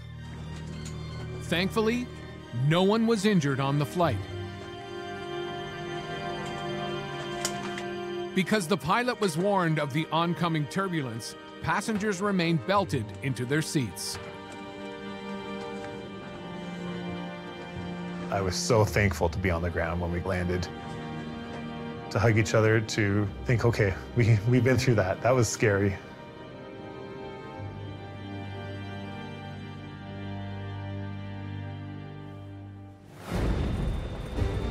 So this weather experience has changed my life. I never take turbulence lightly. When the captain comes on and says, we're gonna be in a snowstorm, I'm prepared because this moment in time is etched into me. I'll never forget it. And that was the day that weather changed my life.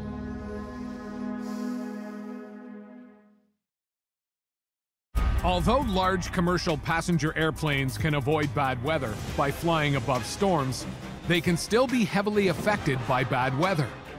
But what happens to small aircraft in big weather conditions? Small aircraft are not built for high altitude flights, so pilots are forced to fly alone through inclement weather where things can and do go wrong. The real concerns when we're talking about flying smaller aircraft, especially in the northern parts of our country, is you don't have an alternate airport to get to.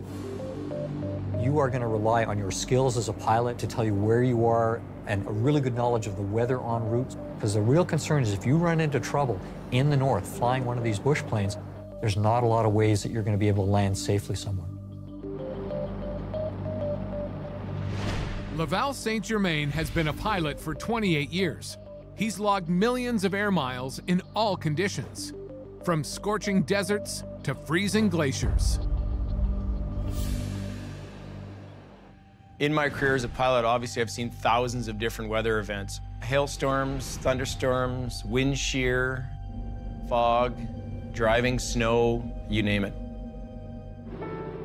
But in the summer of 1989, unexpected weather in Canada's remote north placed Laval between a rock and a hard place. More specifically, between nature and Mother Nature. With respect to weather and memorable events that I've flown through, I mean, I've been an airline pilot for 28 years. I've seen weather all over the world, from Australia to the high Arctic. And there's one time that I really remember. This is one weather event that I'll never forget.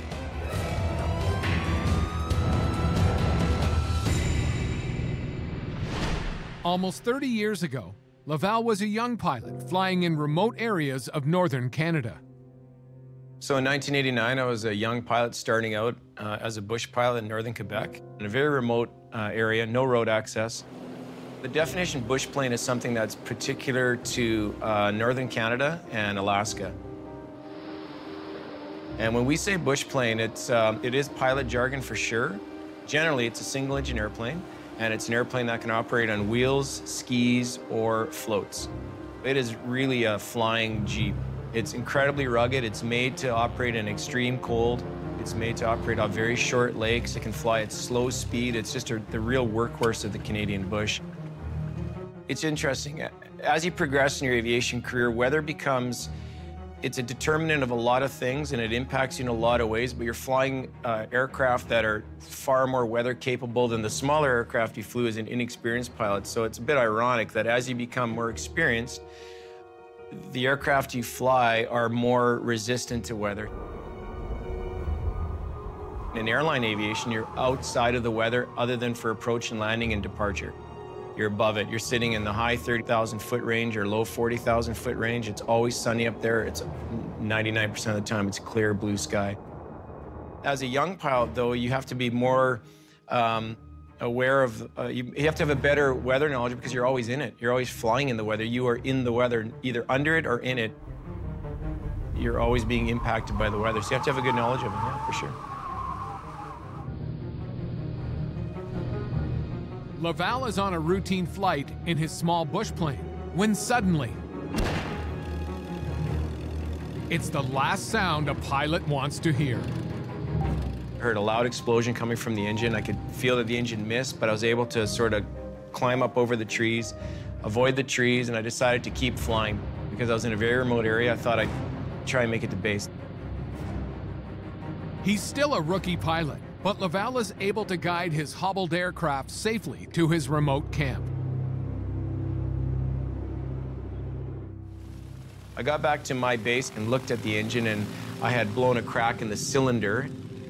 And that can be pretty critical because the oil will come out of that engine, and if the oil comes out, the engine's going to seize, and you're done. The engine's not going to run. The plane requires an urgent repair, one that can't be performed at his remote camp.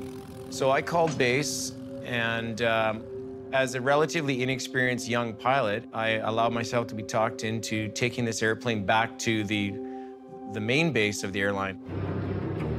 Uncertain, Laval takes off in his damaged plane on a 3-hour flight into the unknown. I decided to do it somewhat reluctantly, but it was roughly a 500-kilometer flight with this sick aircraft to the base. And it was all over very remote boreal forest in northern Quebec. I wanted to impress the chief pilot and just get the mission done. Maybe with the overconfidence of youth, I decided that I could do this.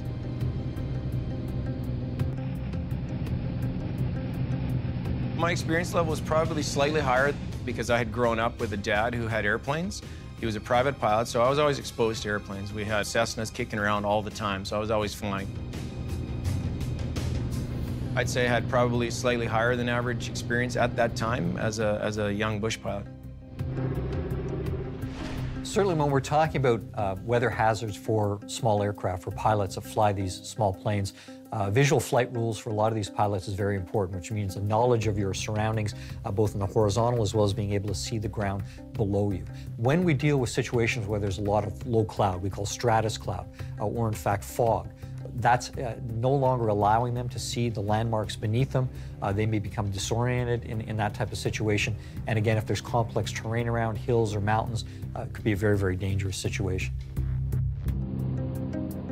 Laval Saint-Germain is alone, piloting a plane with a broken engine. And now he has a bigger problem: the weather. And the weather was lousy. Low cloud, very low ceilings. And in the type of flying that you do in the bush, we have to be able to see what's happening. And we have to see the trees coming up the hills, the lakes, and you'd be flying, looking out the window the entire time. No communication up there at that time in 1989, especially that low over the trees. So I wasn't talking to anybody. You're on your own back then. And no GPS, it was all following a map. Precisely your finger on the map at low level, which means I'm just meters above the trees sometimes, and sometimes right down on top of the trees. And the reason I had to do that was that it was cold and the freezing level was just slightly above the trees, and every time I tried to climb up higher, ice would start to form on the airplane, on the propeller and on the leading edge of the wings.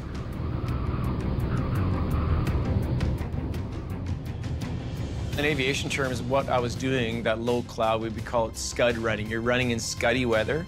Scud running in bush pilot terms means you're flying low to the ground, trying to stay out of the cloud, because the regulations that we fly under back then as bush pilots is you have to be visual all the time. You have to be able to see the terrain in front of you, the lakes, the rivers, the trees, the hills, and you navigate that way. You remain clear of clouds. So if it's low cloud, you're running right over the top of the trees, and we call it scud running. And that type of low cloud would be a low stratus layer, I guess is what you'd call it, with a freezing level that's just above the trees.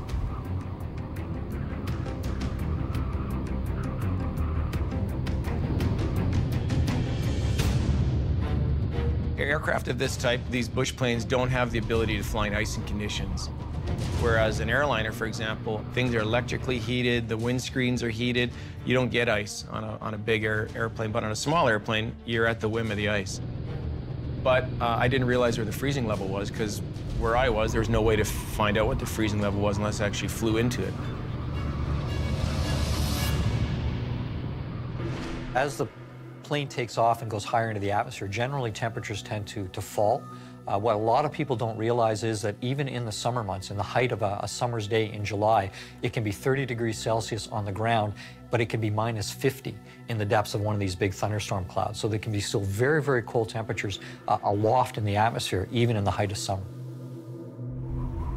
The freezing clouds plunge Laval into sudden danger. Too much ice on the wings, and the plane could nearly stall or mush, making it difficult to climb or steer. It's too late to turn back. I couldn't do a tight turn and go back because I had ice in the aircraft. As soon as you start to bank, you start to lose lift. And with the combination of a turn and the ice, I was worried I was going to mush into the trees. And I was only developing partial engine power as well because of the damaged... it's a 9-cylinder engine, and one of my cylinders was not working. I think with youth and inexperience and overconfidence, you think, well, it's only going to get better as I go. Well, in this case, it didn't get better. Icy and low clouds, known as stratus clouds, hover just 80 feet above the ground. Laval must fly below them, but above the trees that soar 30 feet into the air. And if these clouds go any lower, they will appear as fog or mist, making this flight impossible. So I was constantly battling between trying to maintain altitude, avoiding the trees, and not icing up. This critical little area right above the trees where I was able to maintain flight without making ice and not hit the trees. Sometimes the odd tree would hit the bottom of the floats, the top of the trees. That's how low I was. Often I'd be able to get right down on top of a lake or a river and fly right above the waves, which would keep me out of the freezing level. And when I have to pop up to go over a ridge, I'd be back into the freezing level.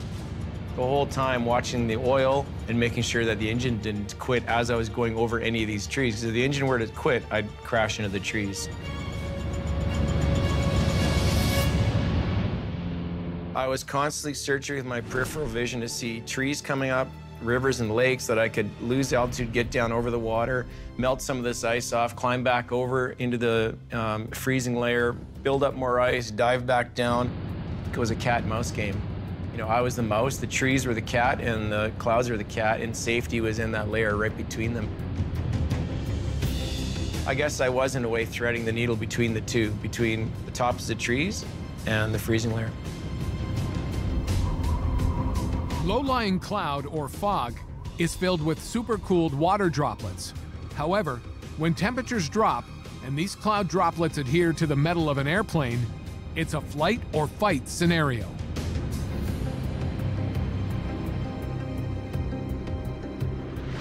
If they encounter that liquid water in a cloud, it can adhere to the aircraft. If the drops are large enough, that water spreads along the leading edge of the wing, it freezes and makes the aircraft much more difficult to control. So you could tell the ice was accumulating because you could start to see it forming on the wing, and you could just see the ice starting to pack onto the wing. And then as I descended, I'd be looking at the wind and watching it start to shear off, knowing that it would start to melt, and then I'd climb back up and it would start to pack on again. So the challenge, of course, is if I get ice building up on the leading edge of the wing, it causes drag, the airplane starts to lose lift, I keep pulling back as the airplane's starting to descend, and if I was able to continue flying into the trees, I could go into the trees in a controlled fashion, or it would stall. And if it stalls, the nose is gonna drop, and a wing will drop, and you go straight into the ground. Of course, it's fatal. Desperate, Laval considers ditching the mission and trying to land on a lake. But with ice making the controls sluggish, he might not clear the trees. An emergency landing is only a last-ditch resort. I probably had a 1,000-yard stare at times, staring through the ice and rain-covered windscreen, trying to avoid the trees and keeping an eye out for a place to land in case the engine packed in. I'm sure the seat cushion was traveling places it doesn't normally travel. Finally, after 3 hair-raising hours of threading the needle, the icy cloud cover begins to lift. Laval is able to fly high enough to clear the trees without freezing the plane's wings. I was just very happy when I came over the final approach into the lake and pulled the power back and touched down on the water. It was a big relief. But right to the bitter end, it was a bit touch and go because of that engine. It could have failed at any time. I still could have put it into the trees or into a lake somewhere. The plane is no longer flyable. It's in urgent need of oil and repairs to the damaged engine. But for Laval, it's mission accomplished. It was stressful and it was a lot of work and I was exhausted. I had a real sense of accomplishment because I'd done it. And somehow I'd limped this wounded airplane back to base, which was what I wanted to do. Pitched against unpredictable weather, Laval needed to muster all his skill, judgment, and limited experience to survive. You're doing something where you're right at your limits, both for you as an aviator and the limits of that airplane.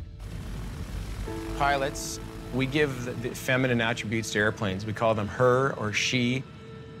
And the registration was Juliet Alpha Bravo, and I always think that Juliet Alpha Bravo got me through. That bird got me back safely. What I learned about weather in this flight was how critical a few feet or meters can be to either success or failure when you're right at that freezing level. In hindsight, I wouldn't have done that flight again. I can sit here and talk about the fact that it was a success, and I know that all bush pilots across Canada and Alaska, for example, we've all done these trips. Most of the time you make it, but there are times when people don't make it because of pushing the weather. Pushing the limits of the weather, pushing the limits of the guy flying the airplane, and pushing the limits of the airplane. And, you know, I'm lucky to be able to talk about it. And that was a weather event that I'll never forget. Turbulence, lightning strikes, thunderstorms, and low clouds. Extreme weather can threaten any aircraft, no matter what the size. And normally, airlines can forecast and plan for most types of weather-related turbulence, but there's one kind that's impossible to predict. It's invisible to radar, strikes fear in pilots, and can force passengers and crew to hold on for dear life. Operating in the air, which is just like operating a boat on the water. It's just you can't see the water, which we operate in as air. The turbulence can come from the mountains, from weather events, from daytime heating. It's not usually pleasurable to the people in the back, but we try and manage it as much as we can. High above the Earth is a current of cold air so powerful that pilots don't attempt to fly against it. The jet stream. At the edge of the jet stream, fast-moving air smashes into slower-moving air to create turbulence. So up in the higher altitudes, the jet stream will be moving sometimes at 100 to 200 miles an hour. There's no moisture in it, so it's hard for us to detect the actual weather. And if we go from calm air into 120 to 30 mile an hour wind, it can upset the aircraft very quickly. The jet stream is a leading factor in what's known as clear air turbulence. Clear air turbulence is massive air that's moving very quickly in the opposite direction we are, and we can't see it. You can't see it, you can't detect it, you can't forecast it. But at 30,000 feet in the air, you can feel it. Planes can experience clear air turbulence that causes it to drop thousands of feet. So if you're at 35,000 feet, it can pitch you up into the 40,000 feet. It could pitch you down to 30,000 feet. That's about 10 times higher than any roller coaster can do that to you. Fabrizio D'Amico is a former flight attendant. March 17, 2001 was Fabrizio's first day on the job. And that was the day that a routine flight from Toronto, Canada to Mazatlan, Mexico ran into a perfect storm of clear air turbulence. As a former flight attendant, I have been through hundreds and hundreds of storms in the air. I've flown through every kind of weather. I've flown through snow, I've flown through thunderstorms, rainstorms, heavy wind. I have worked in all types of extreme weather, but this is the day that I'll never forget. For the other crew, the flight day starts like any other, but it's a special day for Fabrizio. I'm gonna start traveling the world and living this dream that I'd always had as a youngster to be a flight attendant. It was a very exciting day. Most of the passengers on today's flight are tourists, looking to escape from a frigid Canadian winter to the warmth of sunny Mexico. It was winter in Toronto, but once we got up in the air, it was clear blue skies. As soon as the plane is in the air, Fabrizio assists where he can. It's the final step in his flight attendant training, a procedure known as line indoctrination. Fall out on you, so it might start like this. You have to make sure it's like that. Line indoctrination is a flight that you do after your 6 weeks of training, where you go on board, you're in a uniform, but you're not an operating crew member yet. You are there just to observe. I'd observed what the flight attendants had done for their safety. It helped with the service. We were flying smoothly. It was busy, but uneventful, clear skies, nothing out of the ordinary.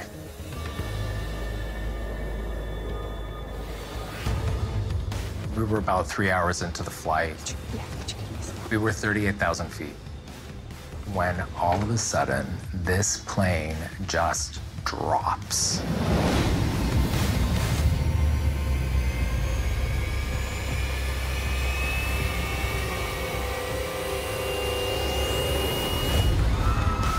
At that moment, the flight path takes them through a subtropical jet stream and into a pocket of invisible clear air turbulence.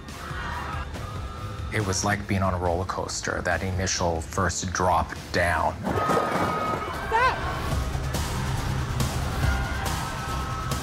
We were all thrown, and the seatbelt sign came on. Seatbelts on, everyone, please. And the captain said, "Flight attendants, take your seats." Seatbelts on, everyone, please. So the other flight attendant started to immediately try to secure the galley. And I went to assist her, and she immediately just shouted, "No, take your seat, strap yourself in." Hey, buckle up! So I did. Fabrizio manages to get himself strapped in, but his fellow flight attendant still has to get the galley locked down. Things are falling on the ground. Jugs of juice, pop cans had fallen on the floor. This was so violent that they almost become projectiles. And I could see her struggling. She was in front of me, and I kind of had my arms out.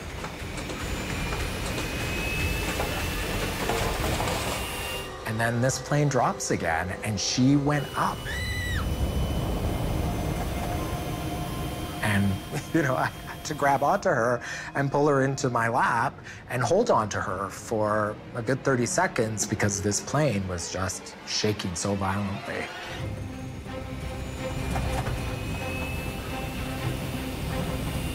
There was no warning from the captain that we were expecting any sort of air turbulence. It was so quick and so violent. For a moment, I was in shock. It was scary, it was jarring, it was violent. Clear air turbulence hits without warning. Because the air is clear, there's no moisture for radar to detect. It's an invisible danger. So clear air turbulence is probably the cause of most passenger injuries in our industry. Just due to the fact that things like thunderstorms and stuff like that, we know that there's going to be turbulence there. It's easy to spot, and we can give those things wide berths. With clear air turbulence being clear, we're sometimes unable to see it coming. And if people are standing or not wearing their seatbelts, and we can get into drafts that change our altitudes by thousands of feet in matters of seconds, that usually causes the majority of injuries in the industry. The passengers and crew continue to violently rise and drop as the plane is buffeted by the forces of the unseen clear air turbulence. And these drops were gut-wrenching. I could hear passengers screaming. I would imagine it was dropping a couple of 100 feet because it was violent.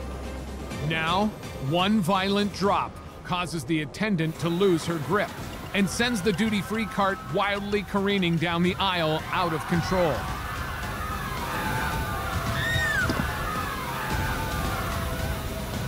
All of a sudden, I heard the other flight attendant shout at passengers to hold on to the cart. And I thought, hold on to the cart? This isn't all good. This could mean trouble.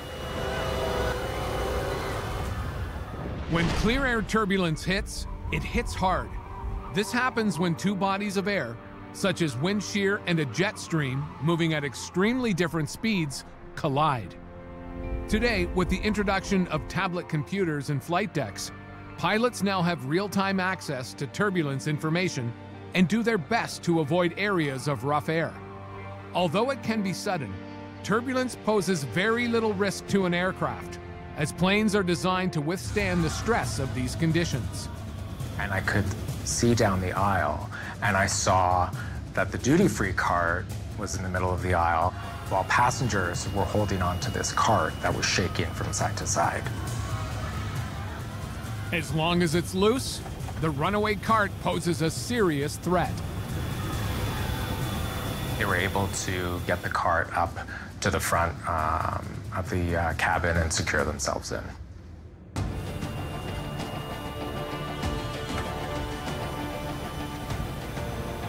That's when I kind of snapped into what was happening, because up until then, it was so quick, I was in a bit of shock.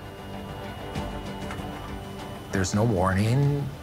We went from 0 to severe. It was just immediate.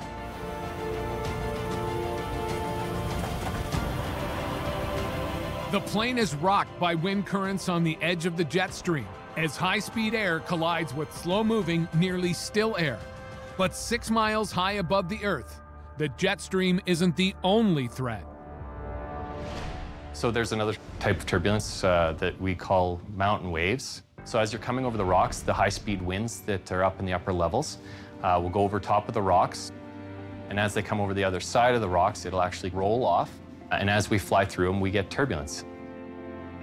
Think of it as going down a river in a raft. And as you get into the rapids, which are those high-moving waters over the rocks, much like the air is, then you get into turbulence, except they don't have a seatbelt sign like we do. Turbulence hammers the plane, now from two different fronts, the jet stream and mountain waves. I could hear the engines were working very hard, and the captain was trying to fly through this turbulence, but it wasn't helping. For 30 stomach-churning minutes, violent turbulence holds the flight in its grip. It feels like the plane is going to break apart. Passengers continued to scream because, again, the movements were so violent, and you could hear that there were passengers that were being sick at the back of the cabin.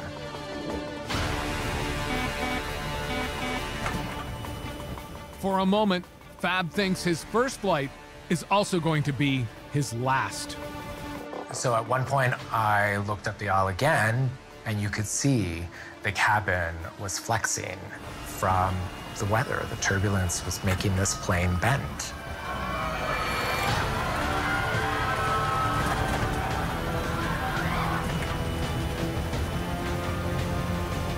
Even on descent into Mazatlan, this plane is shaking, it's dropping, it's shimmying from side to side. It was still very violent.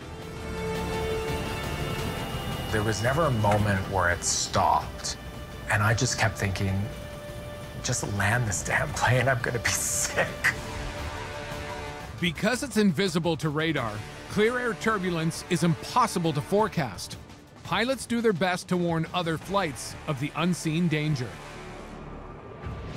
While we're flying, we're actually taking weather observations, and if we see turbulence like we talked about, or we experience clear air turbulence or any of those things, we make sure we pass it along to air traffic control, which will pass it along to other aircraft around us, and then other aircraft can either prepare or go around that weather. Finally, the turbulence eases up just before the plane touches down.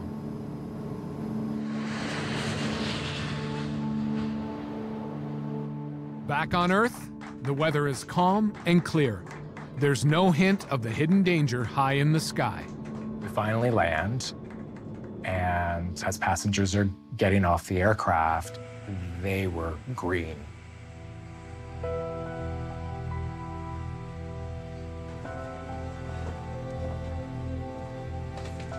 When everybody was off the aircraft, you saw what a mess everything was. The cabin was a disaster. The galley was a disaster. It was like a tornado had just gone through the cabin.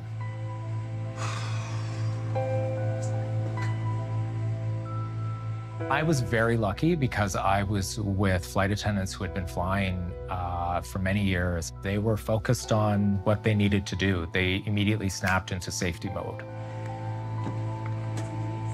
It was because of them that I didn't freak out or panic.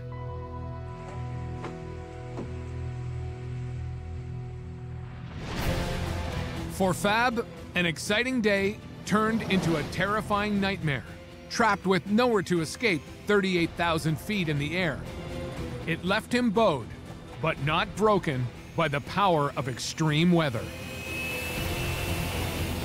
It didn't deter me from continuing on as a flight attendant. It was almost like a badge of honor for me to say I had been through this and I was able to come out of it fine.